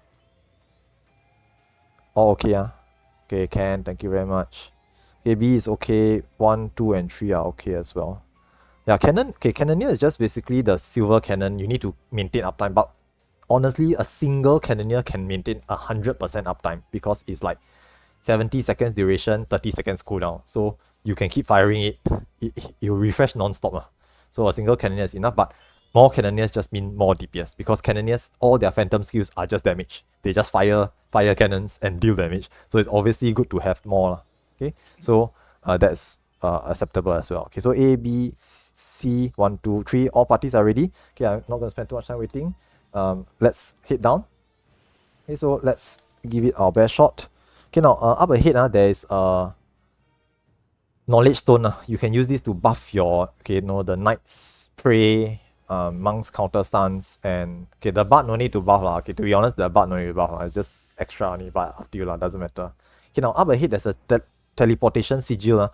You press it, but once you use this, do not target the boss. Okay, do not target the boss. Do not fall off the platform. Okay, if you accidentally hit the boss, we start the fight immediately, and most of the time everybody dies. So please be very careful up here. Okay, do not target the boss. Okay, now up here we will place waymarks. We are all on the 1, 2, 3 side. Now waymarks are party specific, so unfortunately I cannot place waymarks for all of you. But if you have someone in your party who knows how to place them, understand that waymarks will be 1 on the left, 3 on the right, 2 in the middle, at the back. Okay, I can place them for my party. Okay, other party members and party leaders, try to help to place the waymarks for your party. Okay, if just be extremely careful not to auto attack the boss, especially if you are ranged. Okay, because you need to click through the boss to place the waymark. Okay, so just be a bit careful with it. Okay, if you're not sure, just don't risk it. Ask someone else to do it. Okay, melee can click on the boss safely without hitting the boss. Okay, so just help to place the waymarks. Okay, other than that, 3 main tanks for this fight. Okay, I'm the only tank in party A, so I'll main tank here. Okay, but other tanks, if you want to main tank, you can turn on your stance. Okay, ABC is north, correct. 1, 2, 3 is south. That is correct. Okay, just to be very clear, 1, 2, 3 is where we are on. ABC is the north side, although it should say CBA because left to right is flipped around. So if we are on the other side, you will read as ABC, but because we're on this side, you read as C, B, and A. Okay. Okay, anybody have difficulty placing waymarks, please let us know lah. Okay, just use say chat or yell chat, just let us know. I need help placing waymarks. Waymarks are party specific, only your party can see them.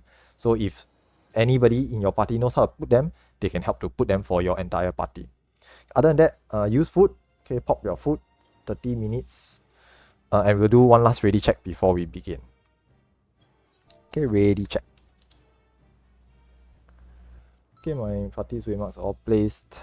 Very nice. Okay, one is ready, thank you. A, okay. No worries, take your time. I mean, if you need to place waymarks, obviously just spend some time to place lah. Okay, don't have to be so accurate lah. The waymarks is just roughly will do lah. Oh, okay lah, to be honest, I stopped doing this number thing already. I stopped doing the number people thing because we're not gonna do res reset lah. Usually the res reset also just wipes anyway, so no point.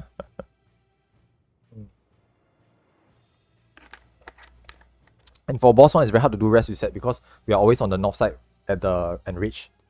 So unless you want to, you very early know that we are not going to make it, then you can place chemis on the south.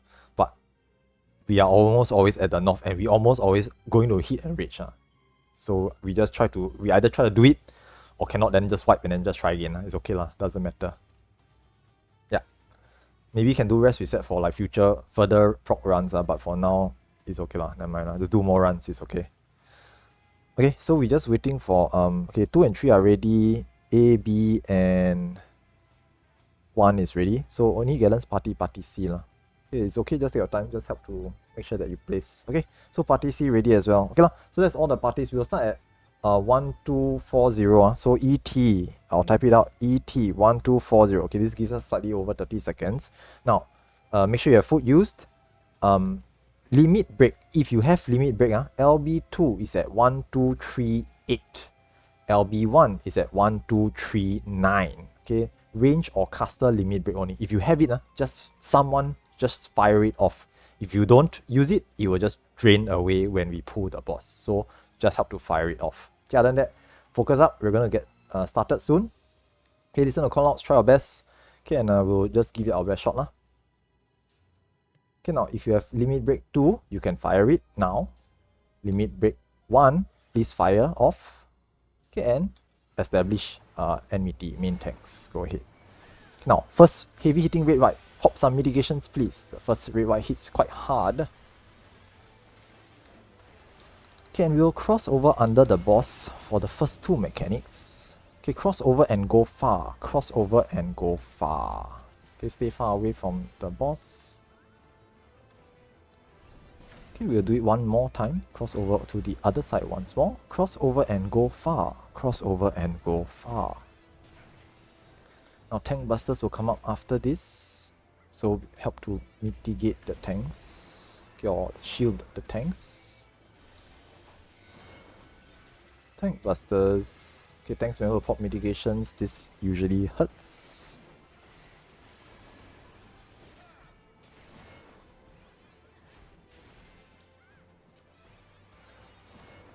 Next will be ABC crossover. ABC crossover and go far. Okay, everyone should go far. After you avoid the orange, go into the towers to stack.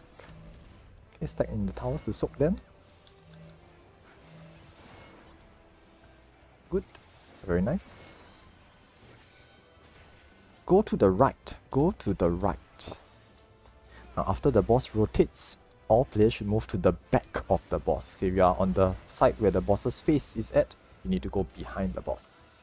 Go to the right once more. Behind the boss, waymark 1. Okay, you should be at waymark 1.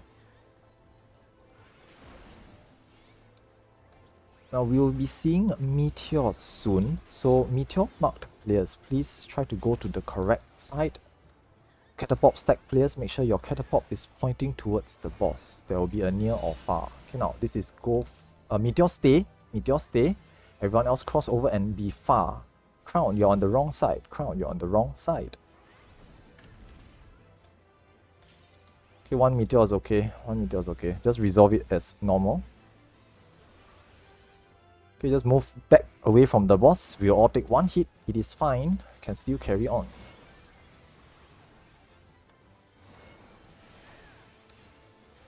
Okay, just keep going. No worries. Go to the left. Go to the left.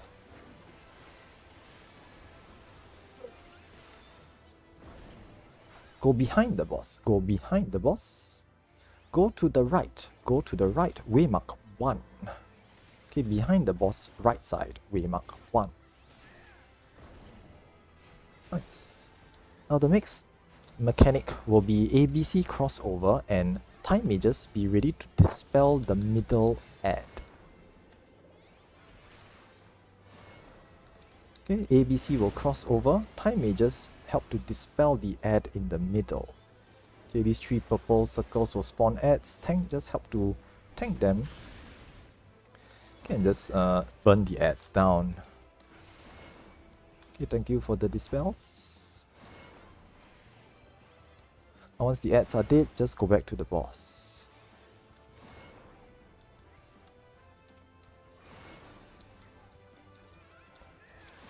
The other side needs a bit of help, but it's okay. Yeah, because they have slightly less players, so this is expected.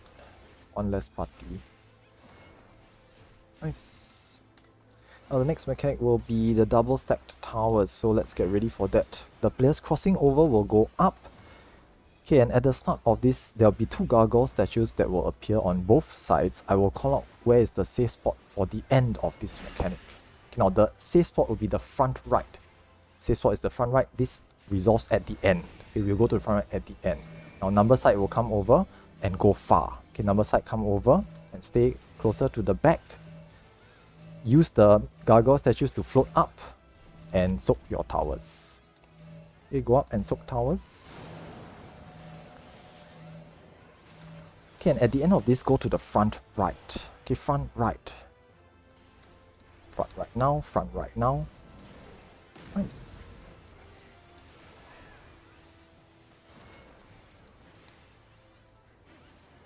Go to the right. Go to the right.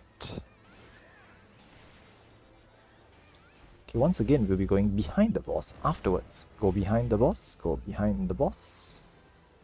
Go to the right once more. Waymark A. Behind the boss to the right. Waymark A.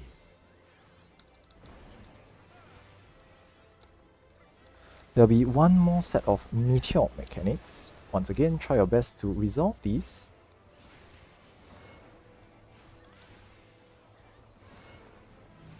Okay, meteors will cross over. Meteors will cross over. Go far. Okay, the boss will do an AoE near the boss. Go far. Meteors cross over.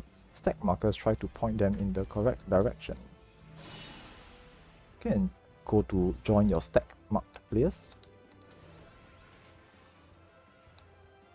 Okay, and just move back to the safe spot.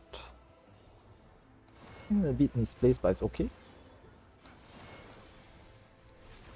12%. Cross over and stay near. Cross over and there is a knockback. Be all the way up to the boss's face or wall. This knockback pushes you quite far.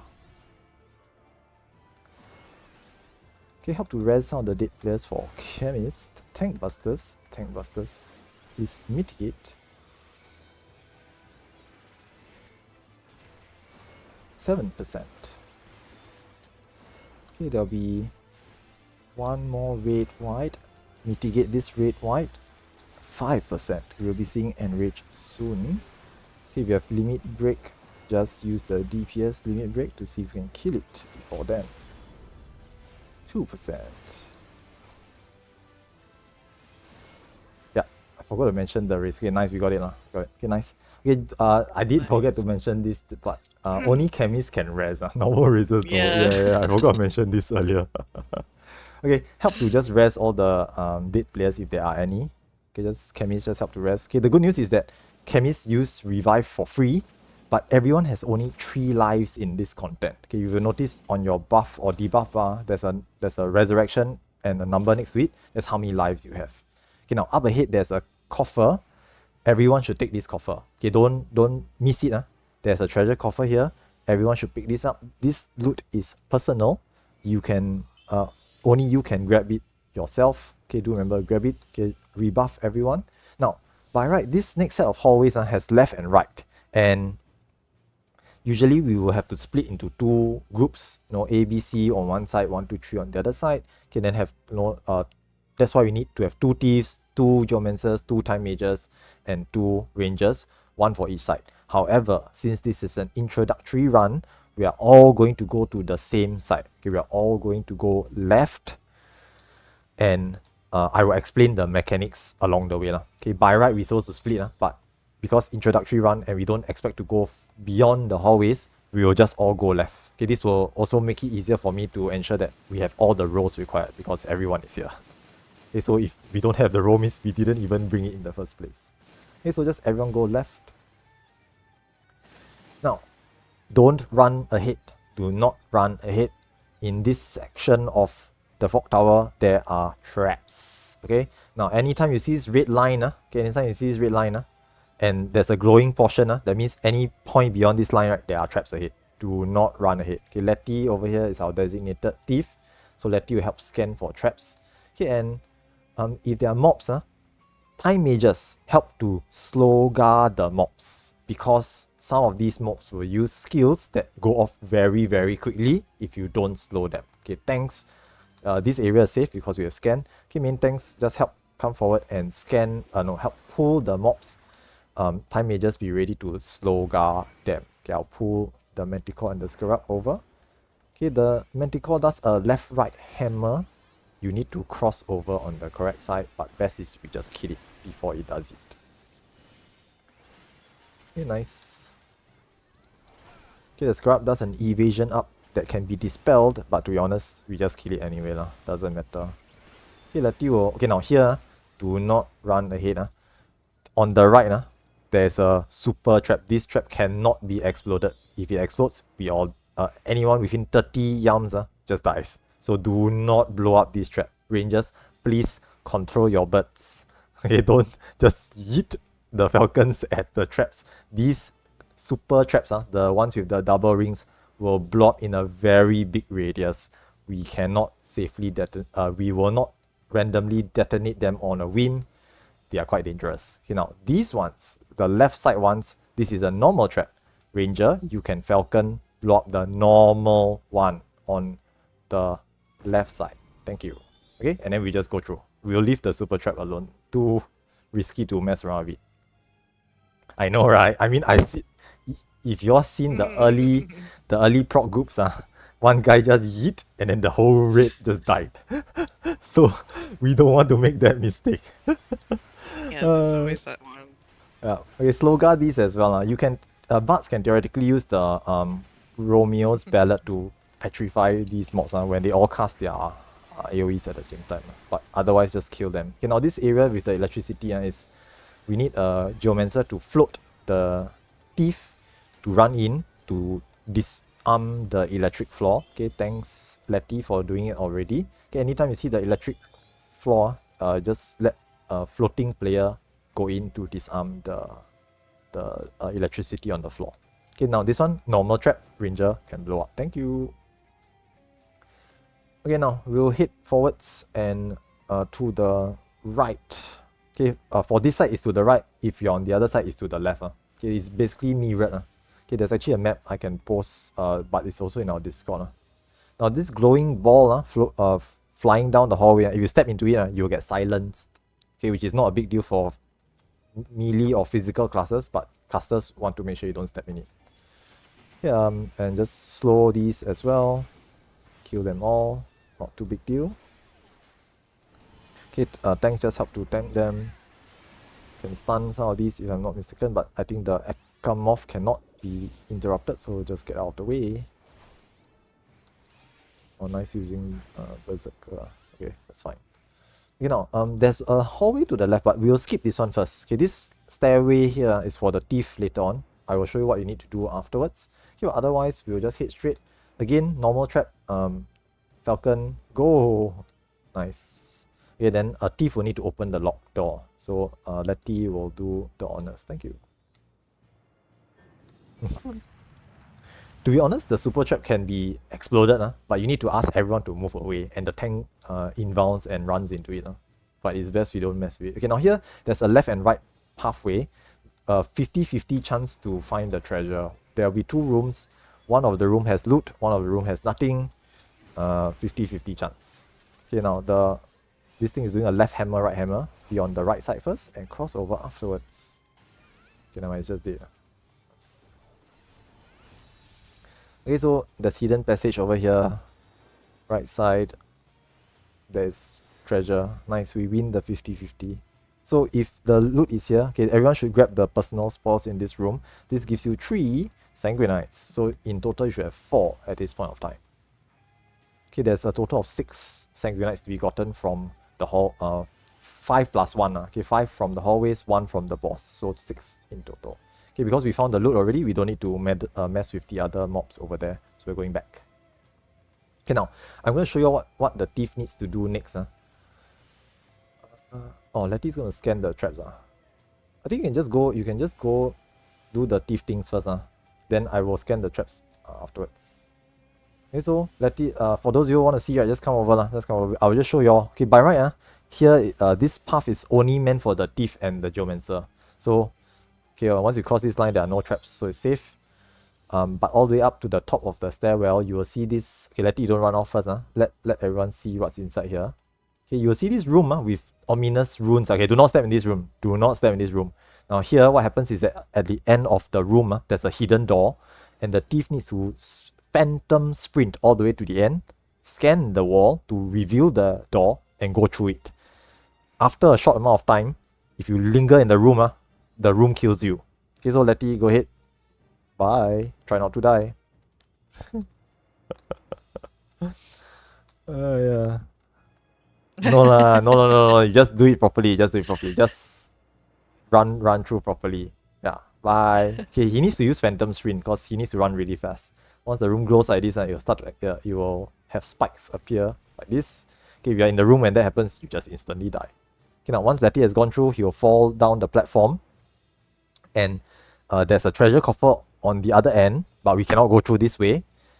And there's a locked door. He will unlock the door from the inside, and we will go in from the outside. So we'll meet up with Letty down the hallway. Okay, and inside there will be the last treasure coffer. So in theory, Letty can leave already because he got all the loot. But it's okay, we'll stick it through all the way. Okay, now for the rest of us, we'll go this way. There's more mobs ahead. Okay, Letty is coming out from there. Okay, do you see that over there? That's a super trap. Please do not blow that up. That's a bit dangerous. I think there's one more trap somewhere here as well. Okay, pulling the mobs and killing them. Okay, and we'll scan for traps as well. Okay, just help to kill the ads. Yeah, the green orb behind, just be careful. But if you're not a mage, it's okay. Yeah, it's fine. Okay, all the mobs are dead, right? Okay, now, just to show you all how big this super trap is, right? I'm just gonna stand here. Okay, some of y'all can stand in a line. I'm just gonna stand here. Some of y'all can offer. Okay, make sure you have lives left. Make sure you have lives left. Don't tell me you have no lives and then you just volunteer to KO yourself. Okay, so some of you come closer and then maybe someone a tank, right, can just tank inbound and run through the super trap. Okay, don't need everybody you don't all you do that. Okay, go ahead. I'm just gonna stand like somewhere here, just to see how far this trap hits. Okay, linear, you just tank inbound and go step on the trap over there. Go. Yeah. So notice okay, not too bad. Curio died. Nice use Honggang, so it wasn't too bad. So it's about this range all the way up to here. So as you can tell, if you're closer than that, right, you just be dead as well. Yeah. Okay, so the right here is the room that Letty came out from. There's one more treasure coffer in it. This will give you 2 more sanguinites. And just remember, grab it for a total of 6. Okay, so 2 here, 3 in the previous coffer room, and 1 from the boss, total of 6. Okay, in theory, that's all the loot there is. Okay, but we'll just clear it all the way to the end, just to show you what's up ahead. Okay, again, one more trap, careful. Falcon, go.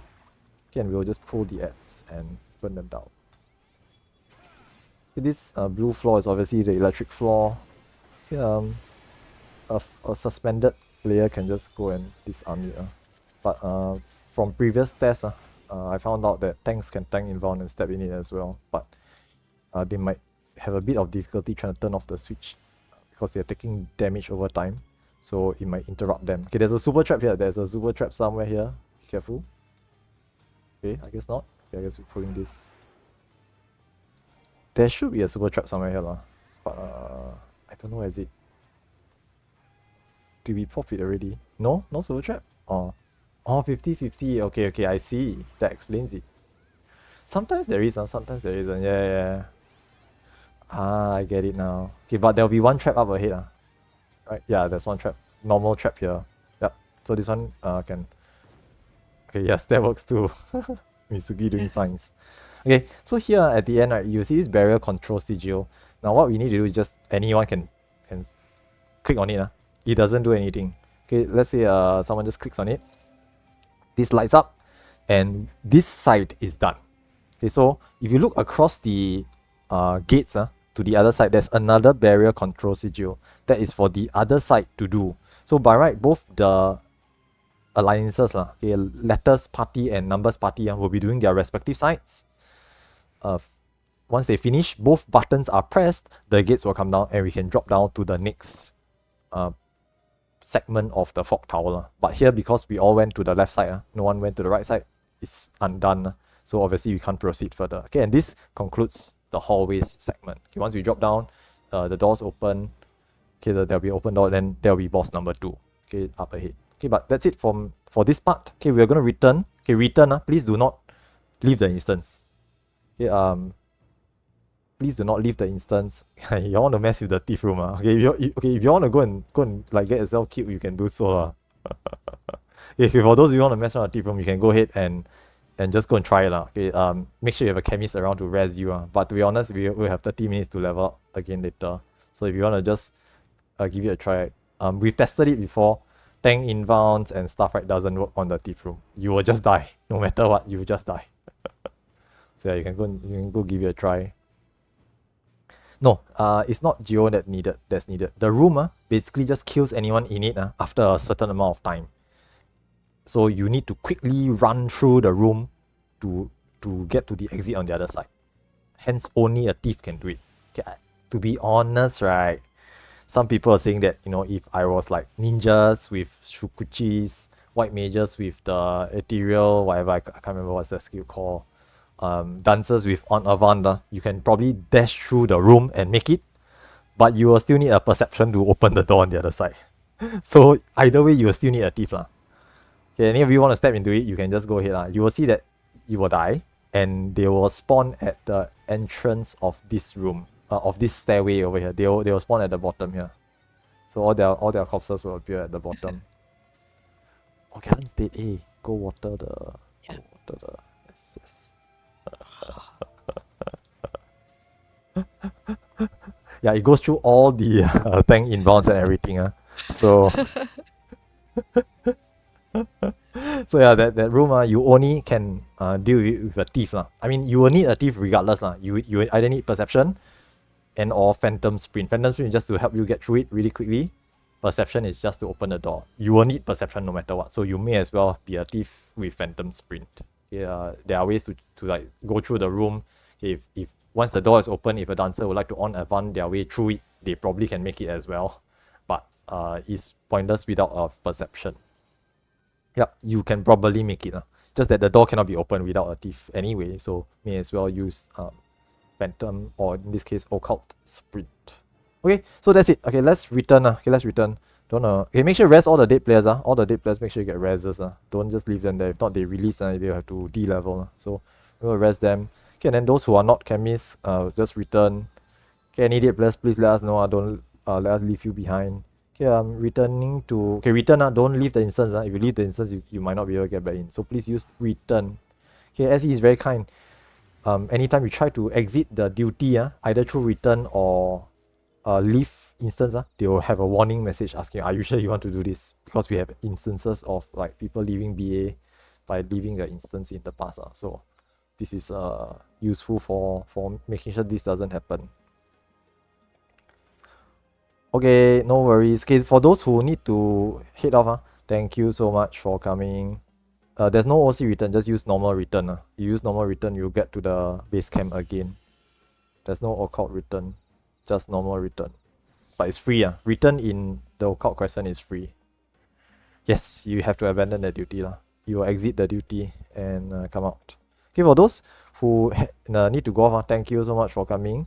Okay, you are free to head off. Okay, we're just gonna do one more round.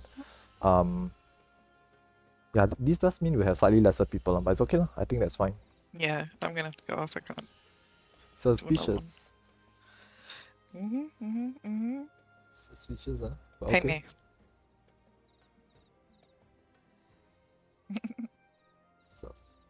Okay lah. Yeah. So we at this point of time, right? It's X19. So it'll be another 30 minutes before the weather changes. And we will go in one more time for one more practice poll. Okay, this time around, same thing. We do the same thing, but we will cut out all the talking. And we'll just go in, do a boss one, grab the loot from the hallways, and then that'll be it. No lah, I won't be doing boss 2 at all. Try second boss. Think about it. I mean, we if we really wanted to, we can YOLO see the boss. But I can tell you that we're not going to clear for sure. We can try to see it. But that means that the numbers side will need to know how to deal with their hallways. But I think Barry and Letty is there, right? So I think if you all want to, we can split into 2 and try to do both hallways if you want to. We can try. We can try. I'm okay with it. Doesn't make much difference anyway. Wait, so Shark, if we are actually doing that, so you'll be handling the thief for the left side, right? Yeah, I'll do the left side. I have a Geomancer with me as well, so not a problem. If you're okay with it, we can actually proceed with that. Okay lah, we do both hallways lah. Alright.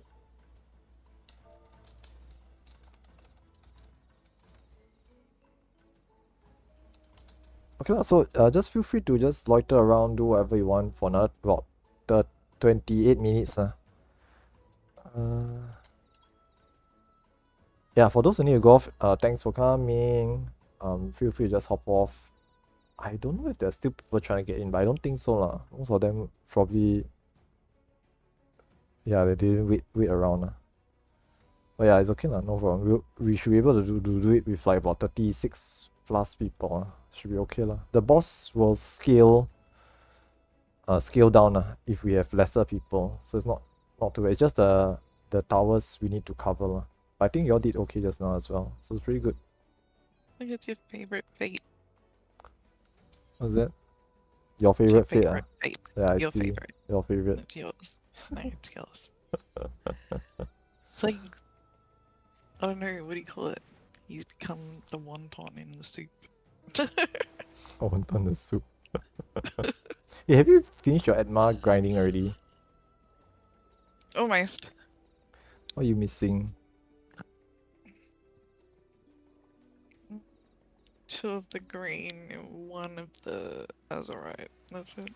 Oh, okay, not too bad. Yeah. You got the verdigris already? Yes.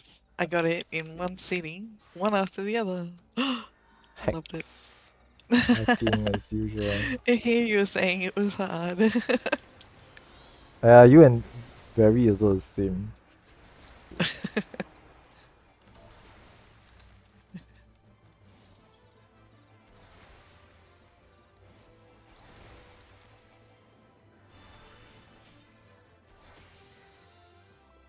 Hey? Is it? Really? I don't know how that happens. Unique saying that bought 1 cipher, put in 1 but still have 1. Maybe you didn't put it in, I don't know. I'm not sure. I'm not sure. Is it a cast? Sometimes that happens. Yeah. I mean, but it doesn't matter. To be honest, we didn't even have 48 players, so I think it's It okay. wasn't that hard to get there, yeah. Okay, so the next run, we try to rotate players putting in ciphers. So if you were one of the 16 players who put in the cipher, so basically my party or Barry's party, then ideally we try to not put in ciphers again. I don't want to always have the same people putting in ciphers because not very nice. It's like Yeah, I was thinking that too. yeah, it's like the same people sponsoring everyone for 2 runs is a bit much when everyone has ciphers. So we try to rotate a little bit and get other people to put in ciphers. But we will try to meet 16. Okay, if there's not enough, then I will just put in one more. But we try to put in 16 and stop at 16. Yeah, I believe we will have even less players for the second run. So there's no need to put any more than 16. Okay, once 16 ciphers go in, everyone who's there will get in. And we'll just proceed once more.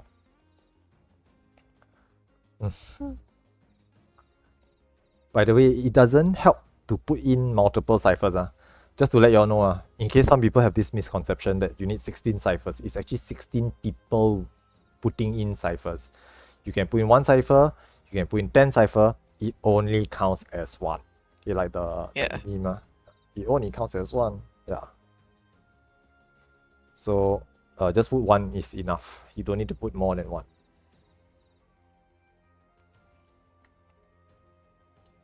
Okay, in the meantime, just go ahead, run around. I'm gonna just get a drink. I'll be right back. Okay. Good luck.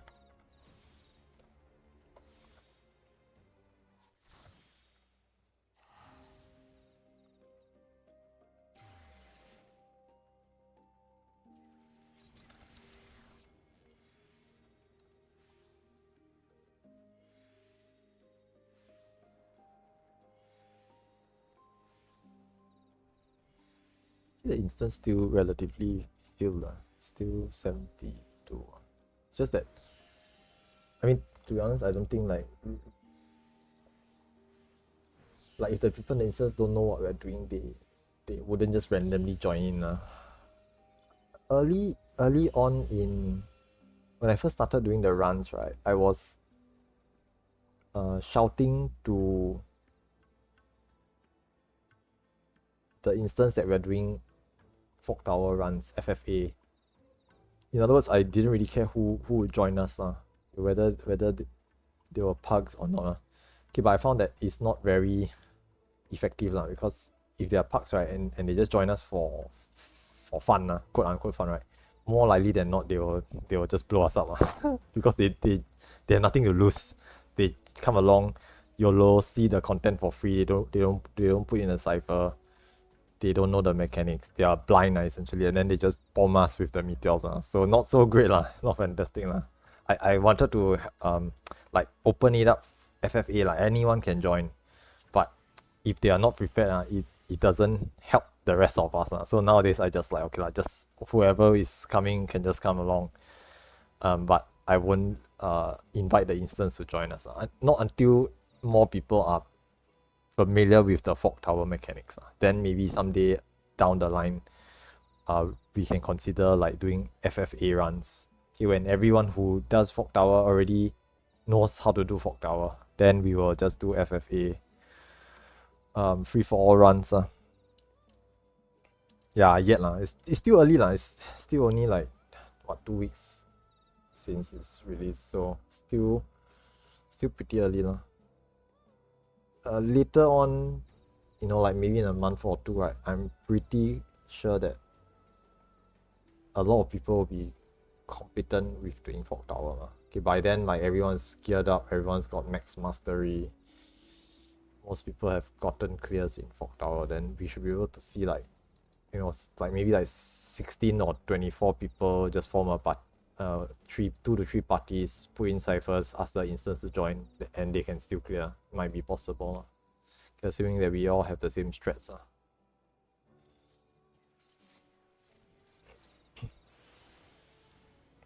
Yeah, BA nowadays is clearable just by pugging it, just by going in, and when people organize, you just join. I think it's clearable, because to be very honest, comparatively, BA and Fog Tower, BA is very, very much easier. BA is just punishing. If you die, you cannot get rezzed normally, which is the same for Fog Tower. But Fog Tower mechanics are harder. You should probably just go level up. Oh, nice. Okay, what was the timing just now? 19, right? It said 19. Yeah, 19. So about 30, 49. Yeah, about 49 will be the next weather change. Okay, the timing for the next Fog Tower weather is exactly 30 minutes from the last person leaving the Fog Tower. So earlier on, once everyone left, 30 minutes from that time will be the next Fog Tower. So it should be almost exactly 30 minutes. Quite accurate. There's actually guides and everything. There's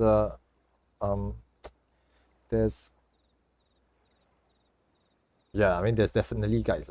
There's definitely guides.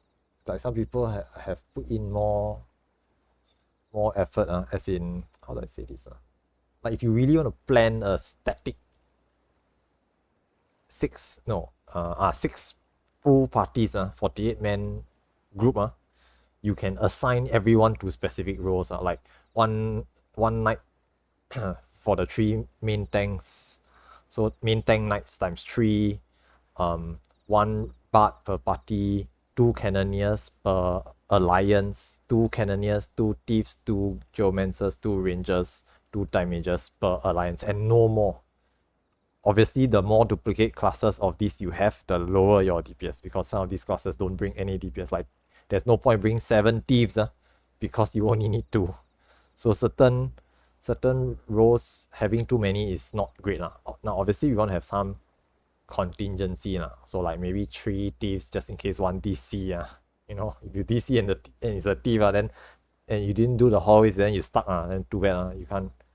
Actually, technically can. Maybe still can, just don't get loot. So it might be possible, but certain roles are important. So it's best to have like a few contingency. But it's best, I mean, if really the thief DC, then that's too bad. Yeah. So there's guides out there. There's guides out there. Some people are a bit more YOLO. They're like, okay, as long as I have 2, I'm okay with it. So like for me, we're only doing boss 1. I don't really care too much. Be like, you want to have 3, you want to have 4, is okay.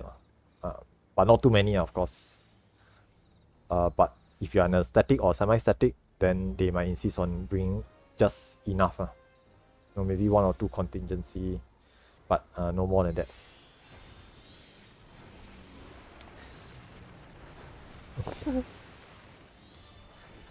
And the shark mount is like so cheap now. Everyone's got one. I heard it's hit NPC price. Emo is expensive. Yeah, 6 million or something. It's a bit hard to get. Yeah, the troll emo. That's right. It's expensive. I think it's because it comes from the carrot. It's the best chance to get is from the carrot. So yeah.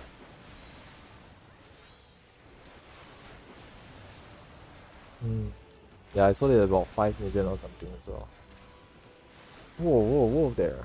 I mean, shark is cheap.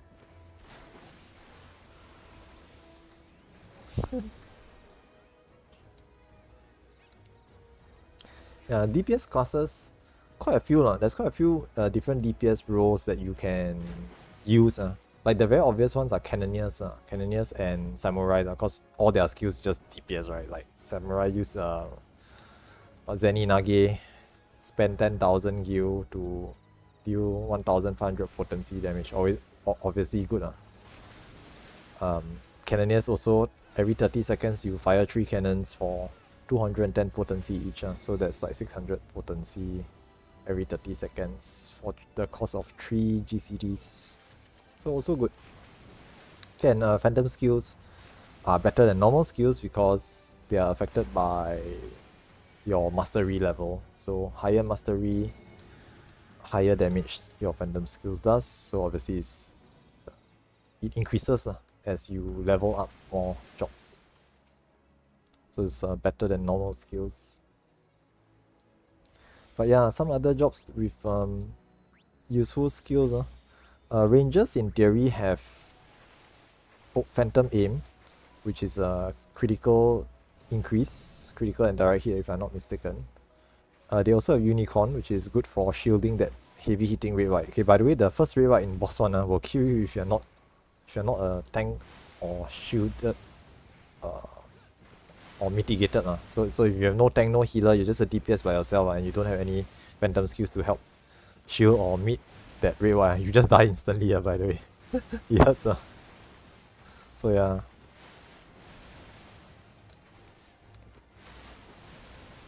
So let's see.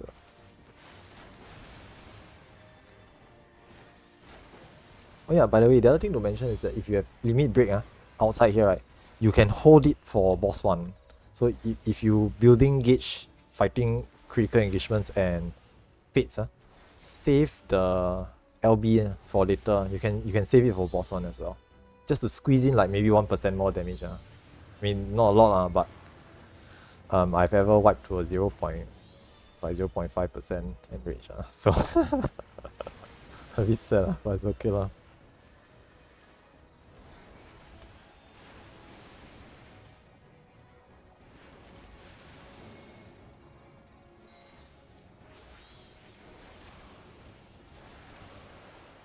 Over time, I think I will start to host more further proc runs.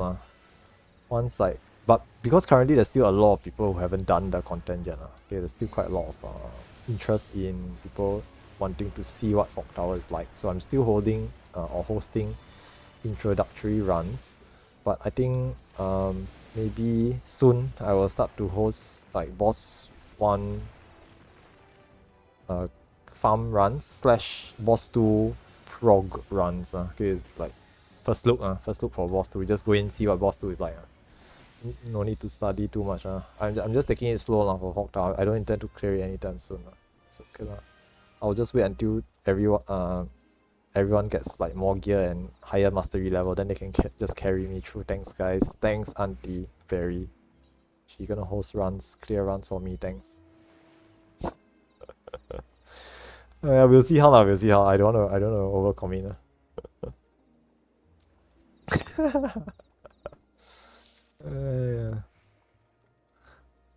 Auntie did say she want to host runs, so she want to join some of my runs and see how to do hosting. So yeah, thanks Auntie.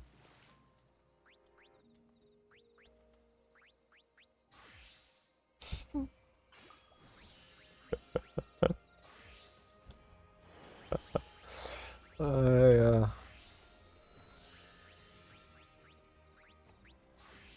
But yeah, I think quite a few folks have been hosting runs over here on Elemental. As I mentioned earlier on, Moko and Cabby has been hosting, I think, boss 2 prog runs. I'm not sure. I think one of them might have gotten to boss 3 already. I'm not too sure. There's a couple of other groups out there as well. Hyper's group is open to people, open to public, in the sense that anyone can join their Discord and sub in for them, but you need to be at their level as well. So I think they are already at boss 3. I think it's 3. Yeah, I think so. But yeah, I might consider like hosting boss 2 slowly. I'll take it slow. I'll take it slow. I'm not in a rush to clear the content, so I'll probably like start hosting B2 first look runs for like maybe 1 or 2 weeks. Then more people can be proficient with boss 1. So that at the very least, right, the baseline competency level is boss 1. So if anyone wants to host boss 1, they can do so. Okay, boss 1 farm or boss 2 prog or practice runs. So over time we will build up the general population's skill level with the content. That's the plan anyway. Then when 7.4 arrives, we will see more jobs. 7.4 will have more jobs coming. Okay, we don't know how many but it automatically means that we will be stronger. Okay, more jobs means more phantom mastery levels and more OP skills to mess around with. So we will definitely make the content easier. So for those who not rushing, like myself, I might just wait until 7.4 to like start doing it seriously, to start clearing it more often. Now it's still a bit difficult. The content is new, everyone's still leveling and gearing up and learning the max and everything. So I might not go too hard on this content. I don't have too much time to spend running it as well.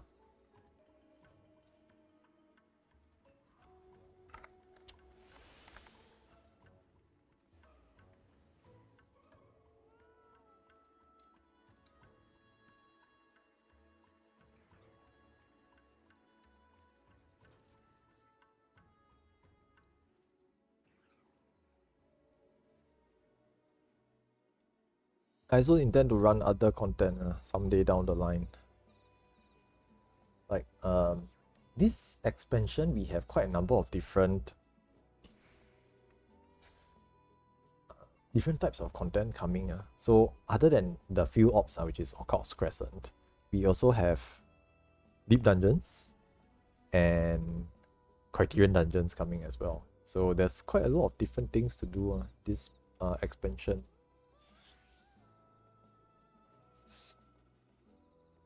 Yeah, we still have. Yeah, we still have like about 9 minutes. You all can afford one more CE, one more. Then after you should stop. Yeah, this one is okay. But to be honest, if like you don't risk it, just don't. Just do make sure there's people doing it. Don't be like 5 or 6 people only, and then it's gonna take a while. Okay, but if there's there's other folks in the instance here, so it shouldn't be a problem. All these other people are doing Cs and stuff should be okay lah.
Ideally, I just say just go do fates instead.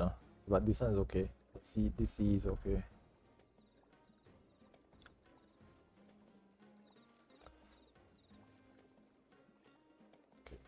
After we see how many people are doing this Fog Tower run, maybe can split into 2. Then we try to YOLO boss 2 later. But I don't. Yeah, we'll probably die to the first few mechanics, but it's okay, we try our best. Just to see it. I have a rough idea what boss 2 is like, but I obviously haven't studied it very well.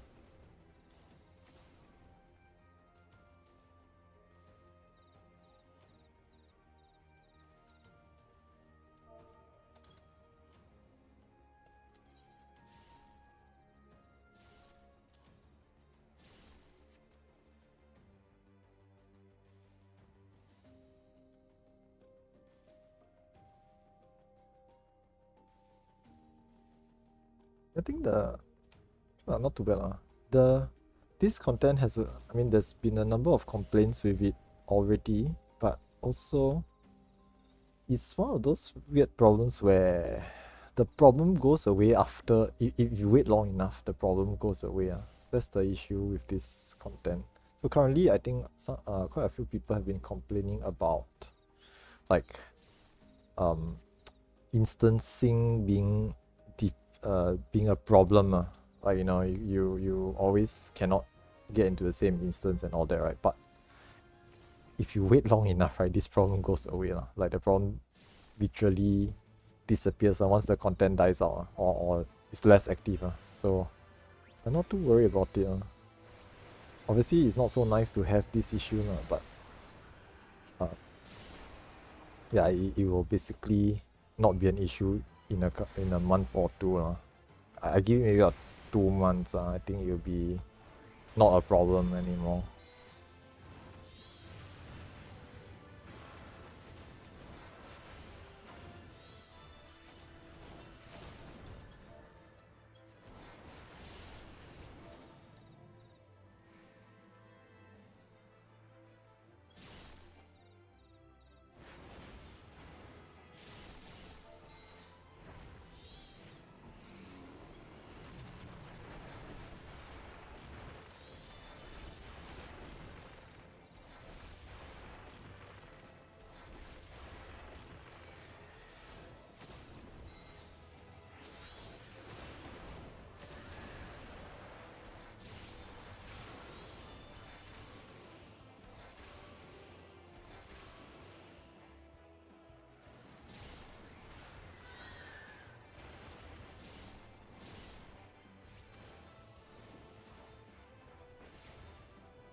Okay, you might want to skip this one. Might want to skip this CE. This one is probably not going to be safe because the weather will be changing soon.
Once again, we should probably just start to assemble.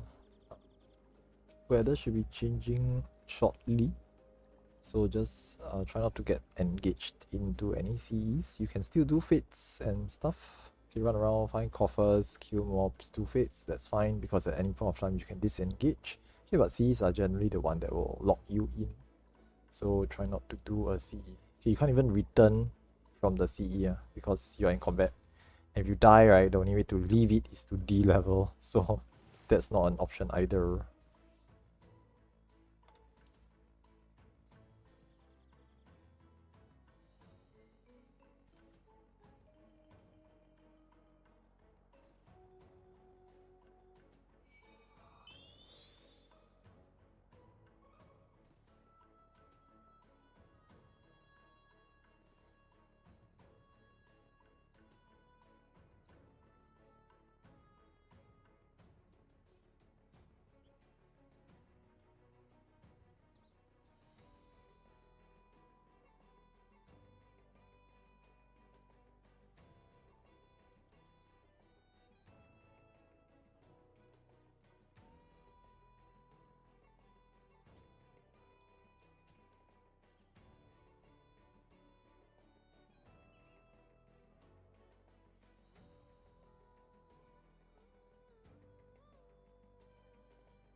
We just wait a little bit.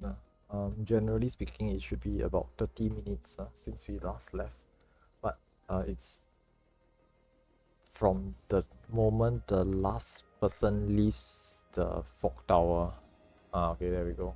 So just on time. About, yeah, it means about 2 or 3 minutes. Someone loitered in the fog tower for a little bit after I left. So okay, it's starting up.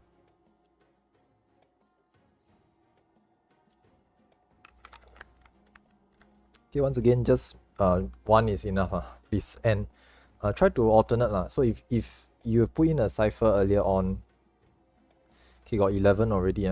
So once we see 16 now, we should stop. Okay, we are not going to have more than 48 people this time. We didn't have 48 just now, so we're definitely not going to have 48 now. Especially like, I think 4 or 5 people left. So we definitely won't have as many. Okay, but if you didn't put in a cipher earlier on, maybe help us to offer up one to hit 16. Okay, once we see 16, we stop.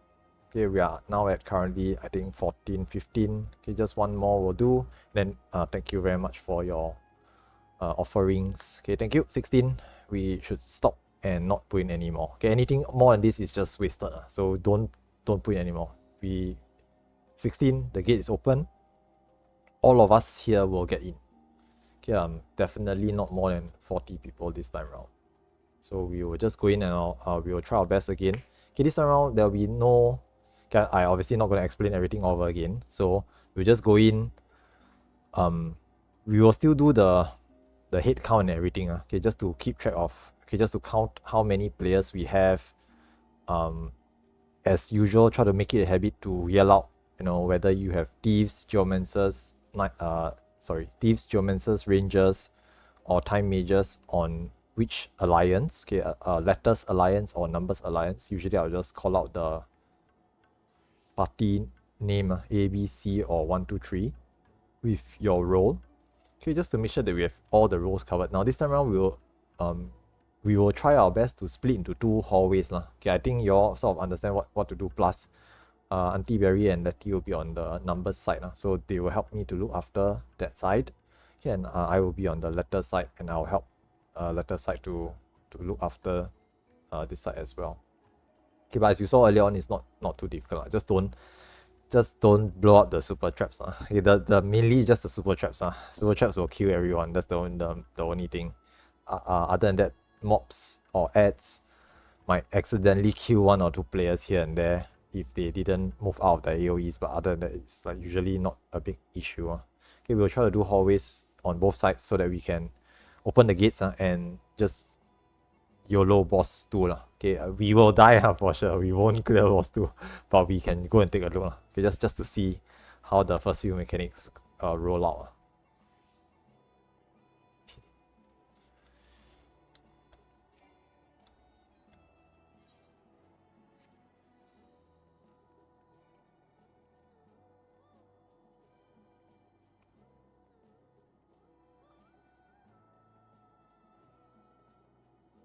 I think maybe in the future we might even have to like start pugging fog tower runs. I obviously don't expect everyone to keep doing fog tower runs endlessly. So over time the number of participants will dwindle. So we might need to either advertise or just open it to public. Okay, but we'll see. We'll see.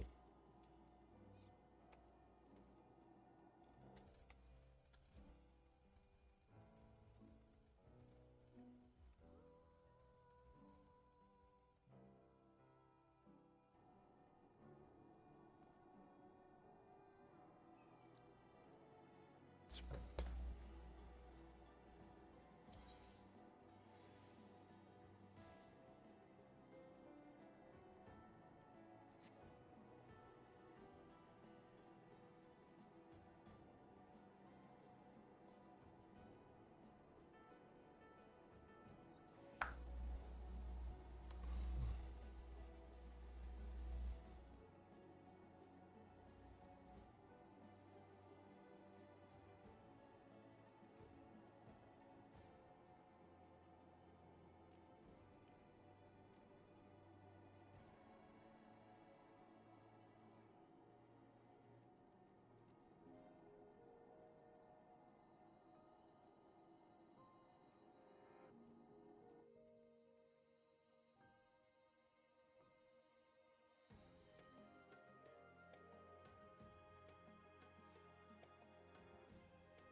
Going in.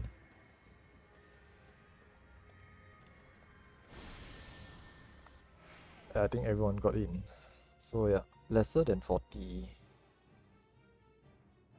Yeah, 38 this time around. Okay. That means there's like 2 people join us. We lose 3 players from, I think, party 2 and 1 player from party A, but then now we have 38. Yeah. Okay, as usual, we will just pick up whoever is not in a party lah. So I think if there's new folks, we just grab them. There's 2 players who are new in the instance, didn't join us when we zoned in. So we'll just try to grab them. Fill up the parties, and then the same thing as before, just yell out how many you have. So A is 7 of 8. I mean, everyone's here, but everyone got in, but you only have 7 players. So everyone's in a party now. Party leaders, we have 2, 3, 4, 5. 5 parties, same as before. So 1 is 8. A is 8, man. We are A, right? How can we have oh, B. Okay, B is 8. 8, 8, 7 on alphabet side. 8 and 3 is 4 and 4. Oh, 8 and 8. 16 players on number side. Do you want to send some players over? The number side has barely enough players. That's the problem. Can we afford to send some players over? Let's see. It's not that they need healers or not. They just need more numbers. They just need more bodies, because if you think about it, right, the double tower stacks is 12 players per level. So they actually have 16. Should be okay. Theory should be okay. They need to adjust. They need to split some people around. Okay. I trust that they can do it. Trust they can do it. Okay, but if not, then later when numbers need to yeah, I'll adjust a little bit. It's okay, yeah. I think it should be fine. Can. Yep. No need. I think it's okay. 2 party. See. Team 2. Okay. Yeah, you all swap some players around just to balance up the number side. Okay, for letter side, I will try to adjust myself later. So maybe you can help the number side a little bit.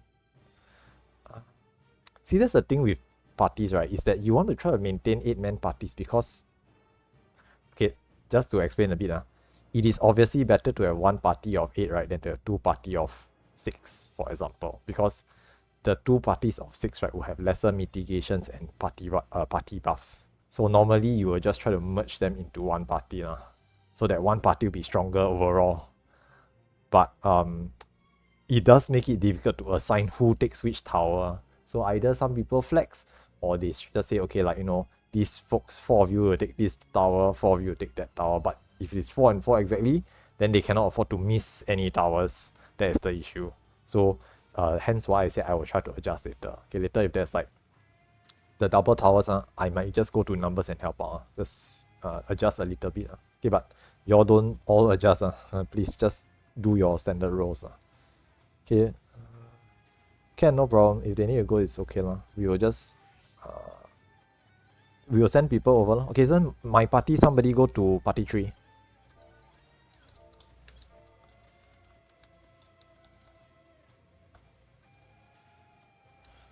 Maybe okay, maybe. Okay, do you need healers?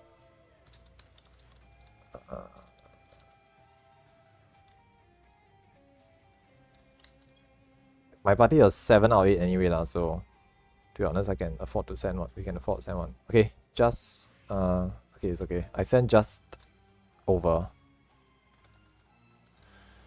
It's just going.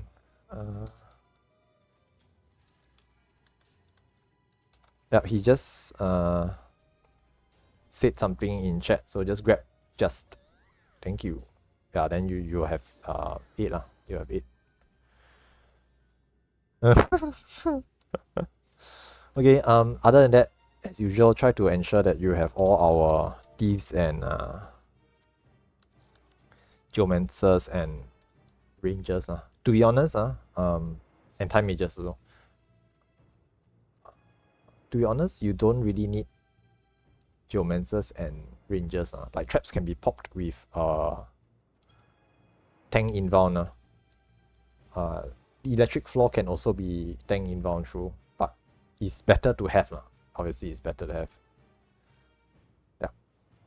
And rangers will help in other ways as well, so it's okay to have rangers. Like rangers have critical damage up and a shield, so that's actually also quite useful for the red whites at the start.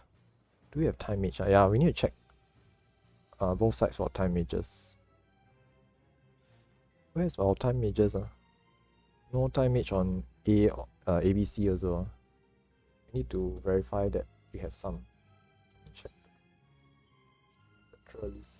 Can sort by job also. Okay, we have Silas in the time range, right? Okay, thank you. C and 3, thank you. Mitsuki and Galen are time ranges. Oh, okay, B also has a time mage and a ranger. Okay, can. So I think all the roles are covered. With this, all the roles are covered, so we should be okay. Anything else am I missing out? 2, 3, 4, and 4. Okay, yeah, can. Okay, so we can just ready check. Anything else I'm forgetting? 2 should be Barry's party. Galen is party C, right? Yeah. Then Barry's party is 1. Then, 2 and 3 is the Noel. Okay, understand. Can. Okay. Check. We should be okay. We should be okay. Worst case, like 1 tower explodes, we still fine. Just make sure don't 2 or 3 towers explode. That would not be fine. Yeah, we will try to flex a little bit and help the number side to soak some towers. Okay, 1 is okay, C okay, B okay, A okay. Waiting on party 2 and 3 lah.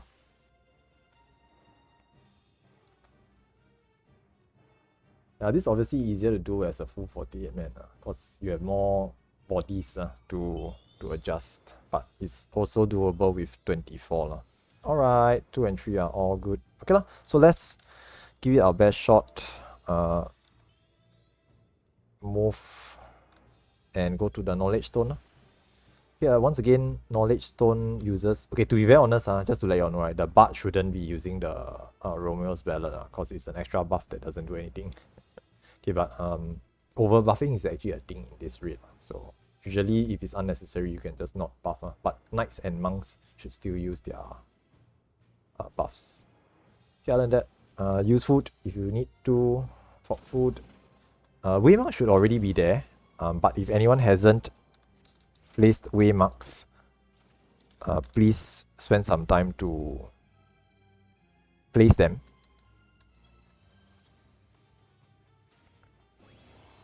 Okay, because we were in this instance just now, the waymark should still be here. So we don't need to place them again.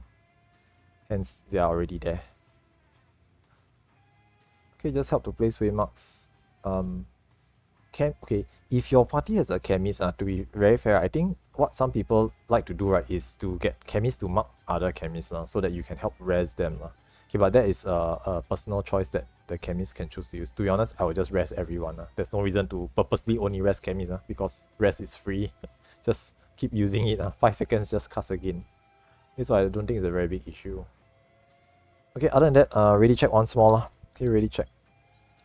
Check. We should be okay lah. Okay, A okay, C okay, 1 okay, B okay, 3 okay.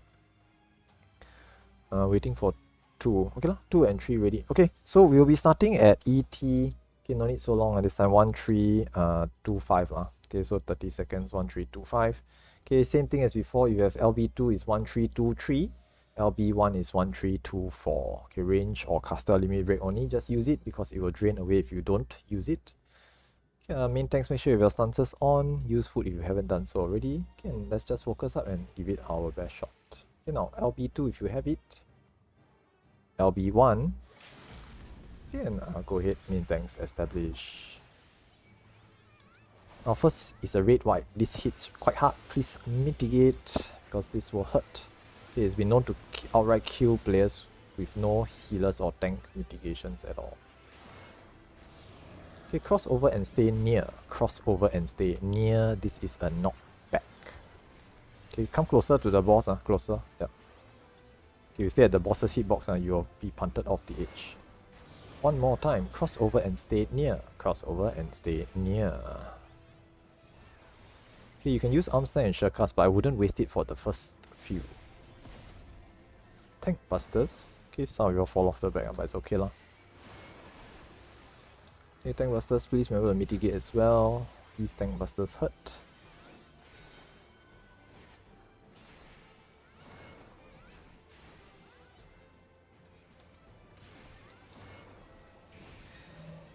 Okay, now ABC cross over and go far. Everyone needs to go far. ABC will cross over. You can soak your towers afterwards. All good. Okay, will be left or right next. This is go right. Go right.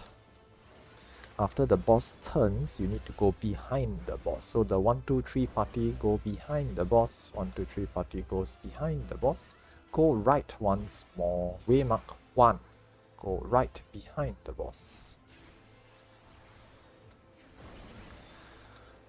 Very nice. Okay, we'll be seeing meteors next. Do get ready for those. Okay, we'll place the meteors either on this side or the opposite side. Okay, there's also a near or far. And the catapult stack, please check. Okay, meteors stay. Meteors stay. You need to go far after you cross over. Okay, 1% catapult stack wrong way. It's okay. Okay, the other players on the meteor side just stack with that 1%. the meteor wrong side catapult, but it's okay. We'll res. Go to the left, go to the left.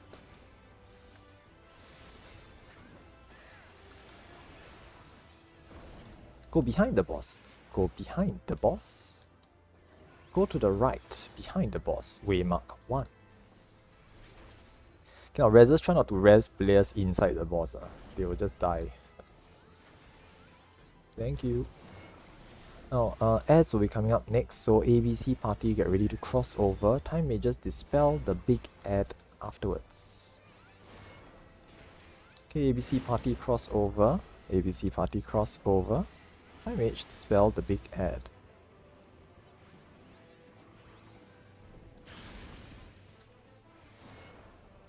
Okay, tanks just help to tank the ads. Time may just dispel, thank you. Very nice. Okay, and burn the ads down. Go back to the boss after the ads are dead.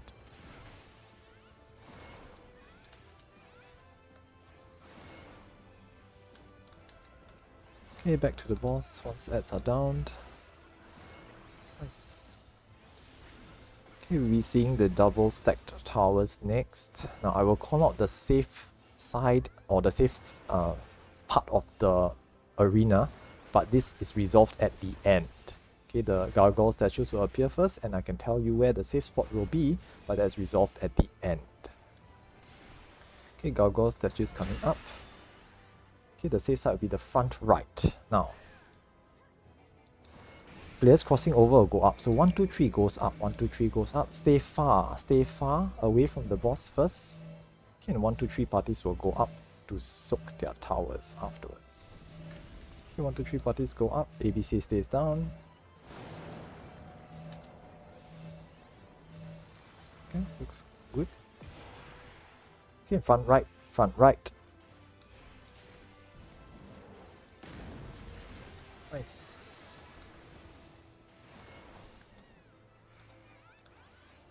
Go to the right, go to the right. Now after the boss turns, we'll be going behind the boss once more. Okay, go behind the boss, behind the boss. Go to the right behind the boss, waymark A.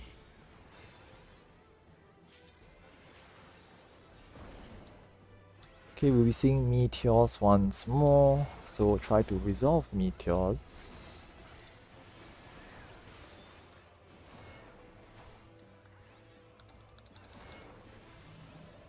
Okay, meteors cross over, we are staying far from the boss.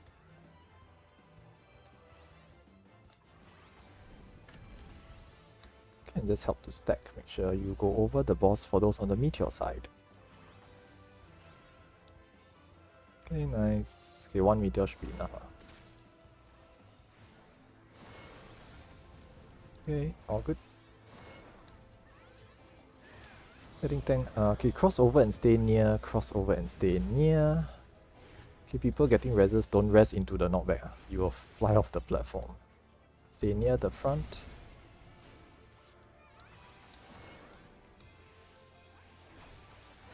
Tank busters, tank member mitigate. Okay, we should be fine after this there'll be one more red white then enrich. Okay, but we should just burn the boss down.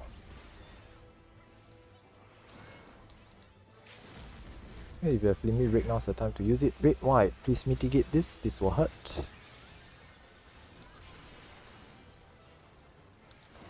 And just burn the boss down. Okay, enrich coming soon, but we are good.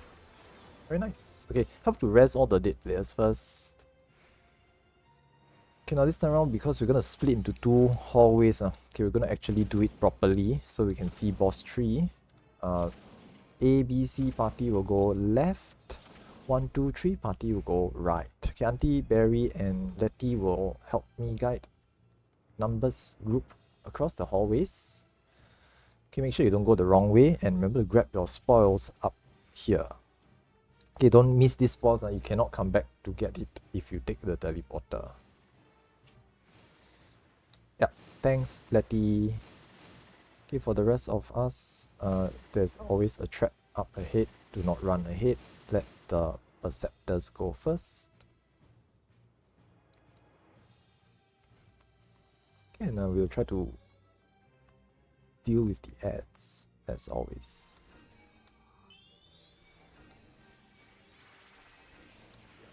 Oh, okay, nice. Falcon go. Okay, this normal trap can, if it's, yeah, thank you. Yeah, I think after a while the ranger should recognize what the traps look like. Okay, now time mages, remember to slow guard the ads. Remember to slow these ads. Okay, the hammer slam, left right hammer comes out really quickly if there's no slow.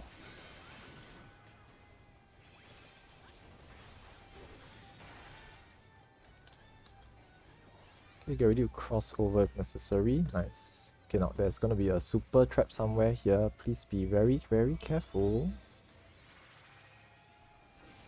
There it is. Do not blow it up. Maybe hit up. Yep.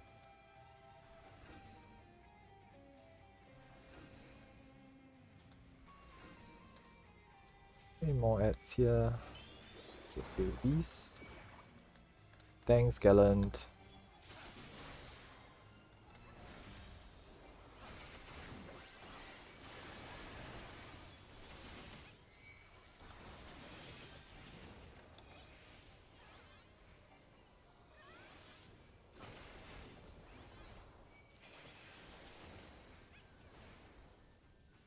Yeah, anyone can, yeah, in theory, anyone can disable the electric floors. It's just we send these because there are traps sometimes in the area up ahead.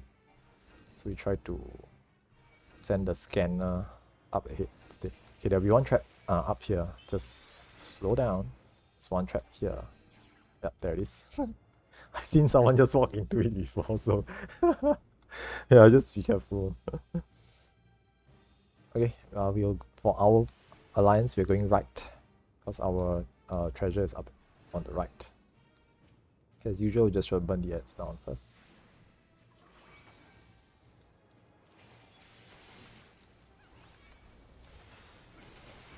Just watch out for the ectomorph. Oh, nice. So it's defty.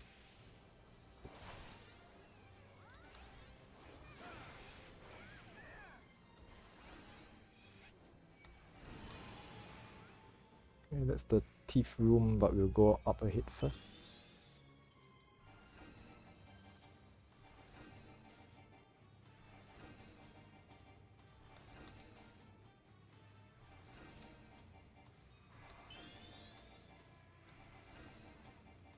Okay, nothing.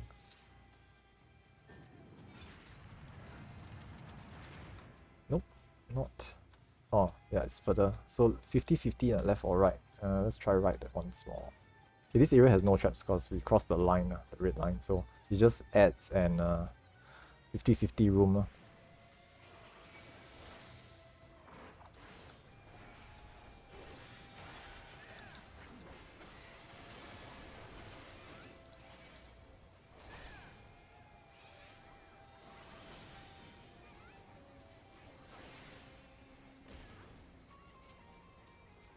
Goodness.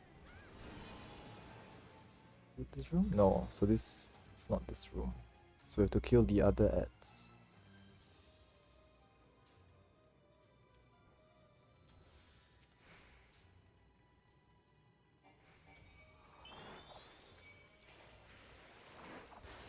By the way, don't need to keep floating everyone, but it's up to you. It doesn't do anything.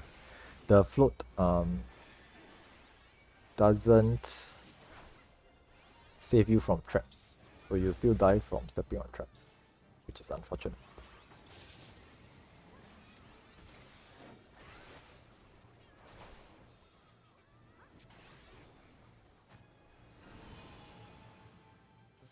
So loot is here. 3 sanguinites from this one.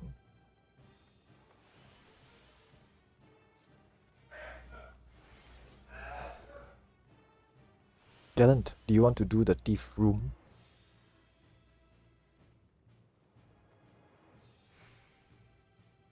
I mean, it's not very difficult. Just pop the phantom sprint, run to the end, scan the wall, and then run through. That's all. It's not that difficult. In theory, we don't all need to go up. Only Gallant needs to go. Or should I say only the thief, designated thief needs to go. So good luck, Gallant. Let us know if you die. This way, over here. Gallant, you also go this way. This stairwell over here. The one where I'm jumping at. So this is the thief only route. To be honest, no one else needs to go except the thief. There's no traps also. You just go all the way to the top and phantom sprint through. Not the normal sprint. Don't make that mistake. Phantom sprint all the way to the end perception and then just go through. On the other end, there's a room. Treasure, grab the treasure, open the door, scan the exit of the room, because there will be a trap at the exit, and then just you'll meet up with us afterwards. Okay, for the rest of us, we'll just go ahead. Okay, there's more traps somewhere around here, so let's be careful. And we'll peel the mobs. Okay, there's one trap there. They help to tank these. Oh, my healer pulled, so yep, to.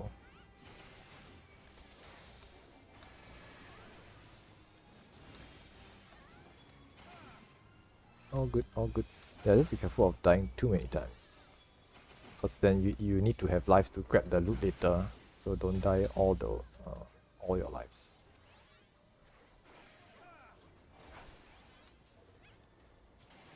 Yeah, just be careful. Yeah. Like you can lose all your, like you can be dead once you got all the loot, but you don't want to die before you get all the loot. Okay, one more, there'll be a super trap somewhere here. Yeah, this is the super trap. Okay, again, go back. Okay, this one I'm gonna pop it. Gallant, make sure you're not on the other side. I'm gonna YOLO sprint through it. Yeah, I'm gonna tank inbound and run through it. So just be careful. Popping trap. Nice. Okay, thanks, Gallant. Yeah, he's cleared the door trap as well. Very nice. Okay, then we meet up. Everyone goes in, grab the personal spoils here. This is the 2 sanguinites. I mean it's okay lah. Yeah, it's just your loss if you lose all your lives before you got all the loot lah. So just be very careful. I don't want you to miss out on the loot.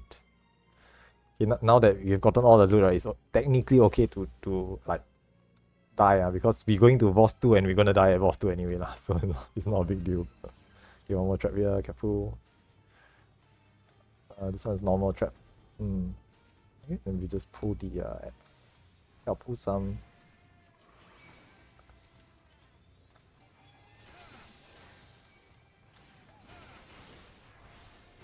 Not spicy.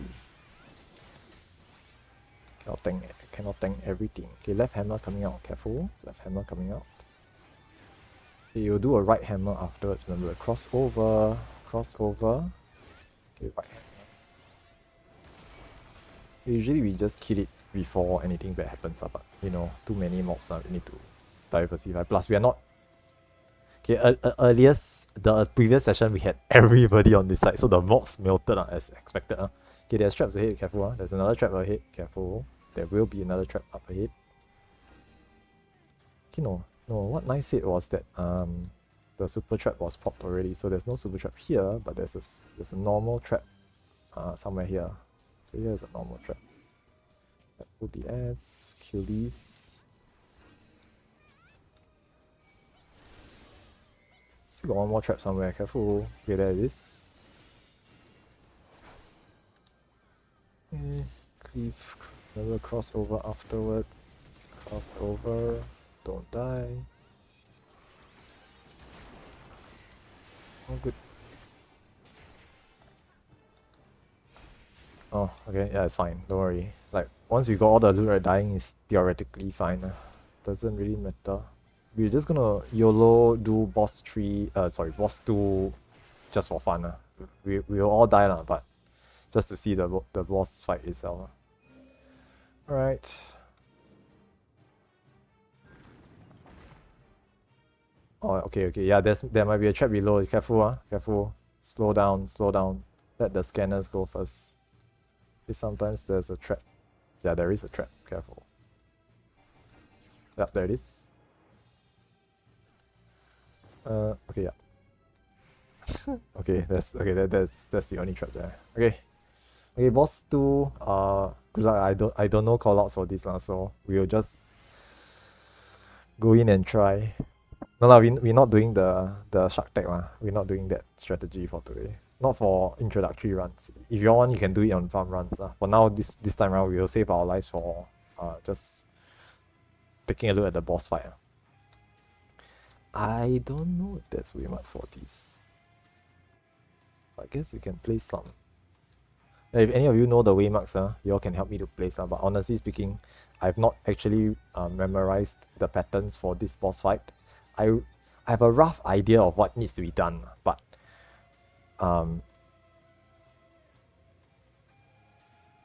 no, I think that the trap is always near the exit. It's always near the door. It will not be on in the area there. But if people are too enthusiastic and they run forwards, they will step on it. So yeah, I don't think it's possible to land on the trap when you drop down, but it's near the door. Okay lah. I think not much to say about this. We are just gonna. We're not gonna clear so we're just gonna YOLO and try lah. So let's just do ready check and then we'll just go lah. Okay, the first few mechanics, I think. Okay, the first mechanic is you need to go A and 1, B and 2, C and 3. I can't remember, but A, B, C is 1. 1, 2, 3 is one alliance. One boss. Group split. Yeah, we need to split into smaller groups. I'm not sure how they do it. If anyone knows, y'all can just type it out as well. If I'm not mistaken, okay, the first set of bosses is three groups. So it's usually like okay, thank you. So linear is red, red boss. I will do green. I'll tell it also. I'm green. Okay, so I'll settle the green boss, and one more can take purple. So if I'm not mistaken, the starting part you need to hit your assigned color boss with your party. So my party, we all are green. Or B and 2 is north. Okay, thanks.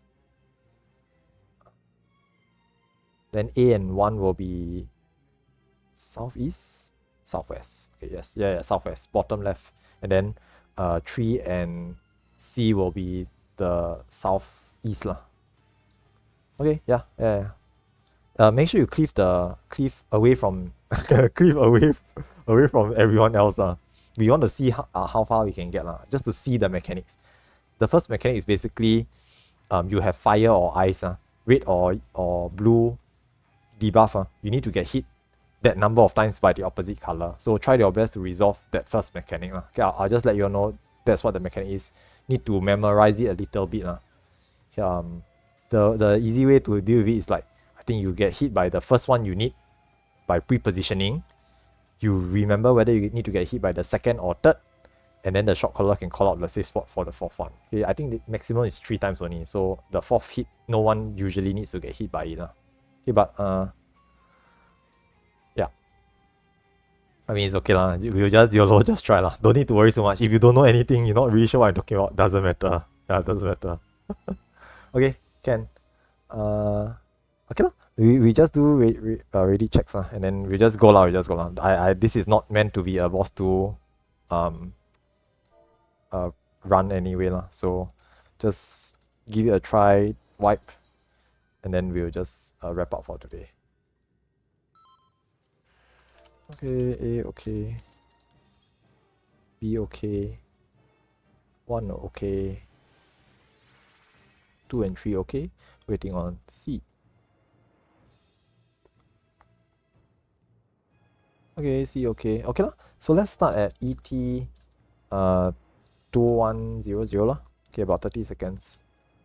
Okay, not much else to say about it lah. We'll just give it a try, see how far you can get. Just remember, go to your designated places lah. So B and okay, yeah. Just make sure you know which boss to hit lah. They'll tether to your party. You must be near them. Then you can attack that boss. Okay lah. If you all have limit break, I don't think you all have limit break anyway lah. Yeah, you won't have lah. You won't have. Yeah, it doesn't make sense to have. Okay. Yeah, you have just fire it off lah. Doesn't matter. Okay, let's go.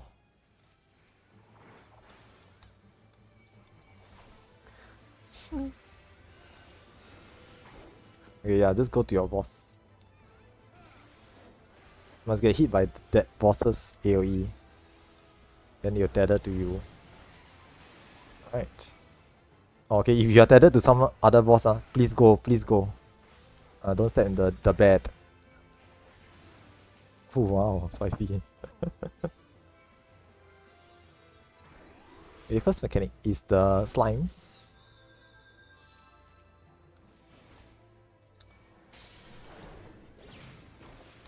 Just check your debuffs later, and you must get hit by the opposite color X number of times based on your debuff. It's a self-resolve mechanic, so good luck.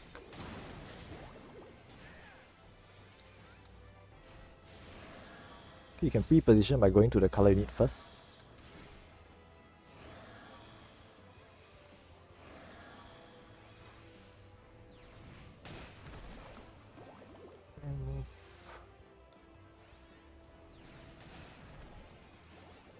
Try your best. Test things.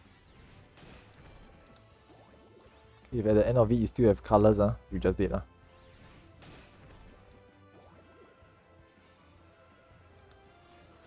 Not bad. Some of you actually can do it pretty good. Okay, red white, this hurts. Please. No, this isn't the. It just kills all the players who did it wrongly. Okay, go to the bosses in between red and purple. Go to in between red and purple, where everyone's moving. Quickly. Right. Okay, then just go back to your boss afterwards. You just see the tether. Watch the tether. Okay. This one mitigate. Some of spot mitigations. This will hurt. Spicy. You all survived pretty good. Okay, line stack, don't point at other people. Don't point at the other parties. Nice. Actually doing pretty good. I mean, we're still gonna wipe out, but you know.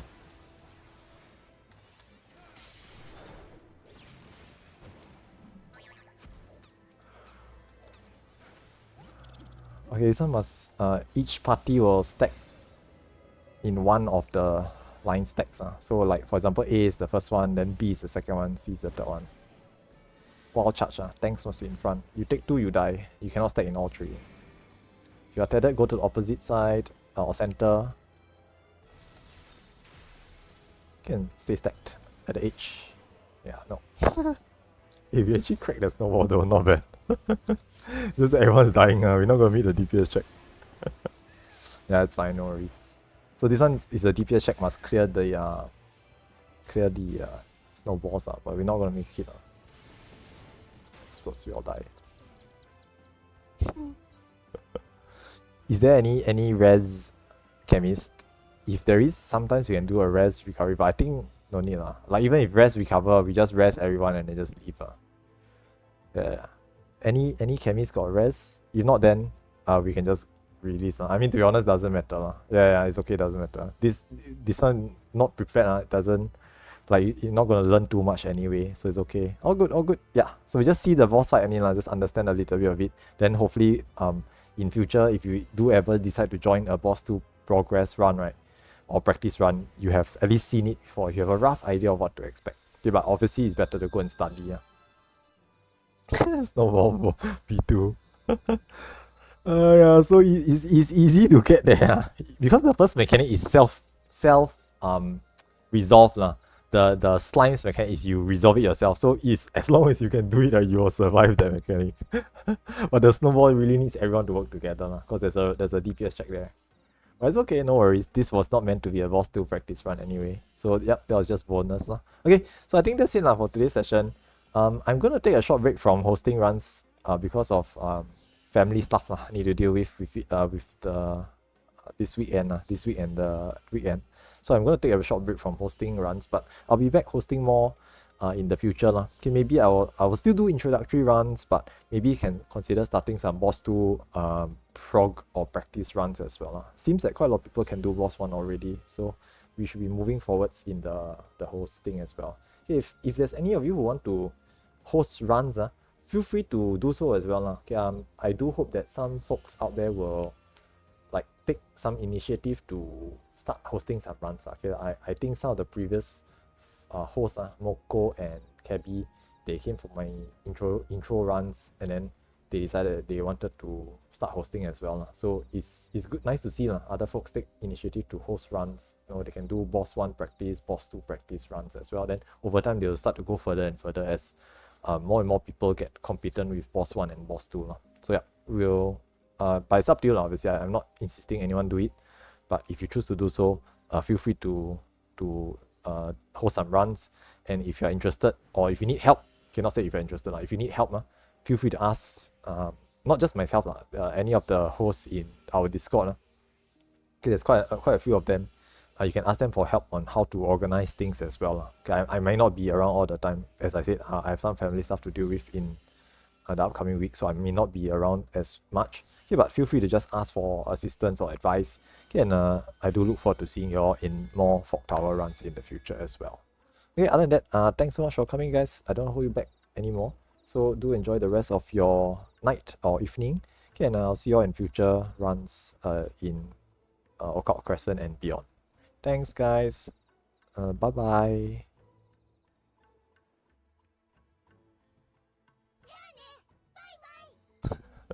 That's cute.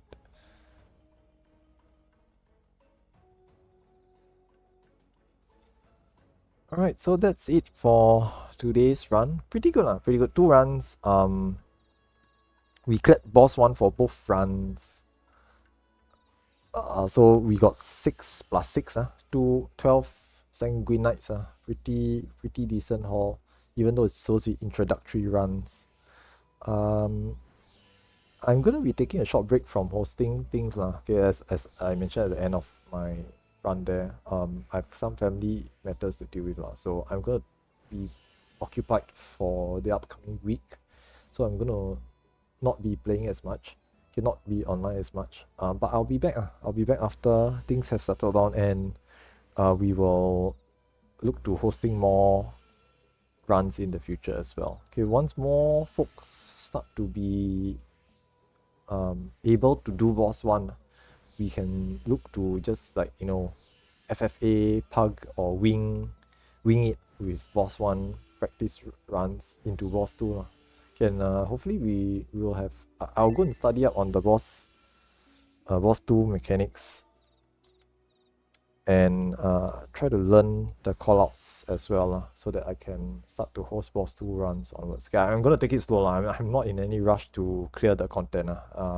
If anything, I'm doing this mainly for the not so, how do I say this? The quote, air quotes, quote unquote, casuals, okay, people who don't have too much time to just grind it every day. So they will only be able to attend 1 or 2 sessions every, maybe once a week can join 1 session, and then that's pretty much it for the week. So they will obviously progress slower. I don't want to just rush to the end, and then all these folks will miss out. So I'll do it slowly. I'll just do a lot of boss 1, a lot of boss 2 runs until a lot of folks are up to a certain standard. Then we can start to move further beyond that. So yeah, that's my plan anyway.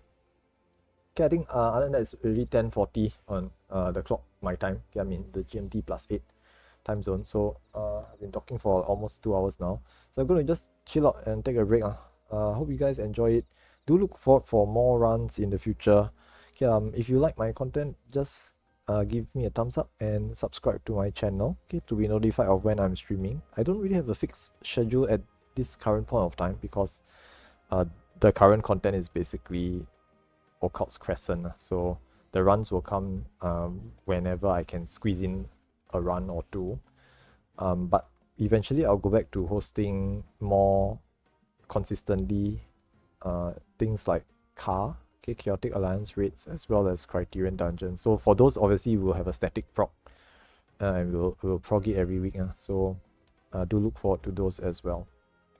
Okay, other than that, I think that's it from me for today. Have a great rest of the night ahead. Okay, and I'll see you guys again next time. Okay, if there's any feedback you wish to leave for me, feel free to do so down in the comments section below. Okay, I tend to host out of the Contents Achievers Discord. Okay, the link is actually also in my channel description. Okay, so feel free to look for me there. Okay, and you can join some of my runs as well if you're interested. Okay, other than that, thanks so much guys for coming. Hope you guys had fun and enjoyed it. And have a great rest of the night. Take care now and bye bye.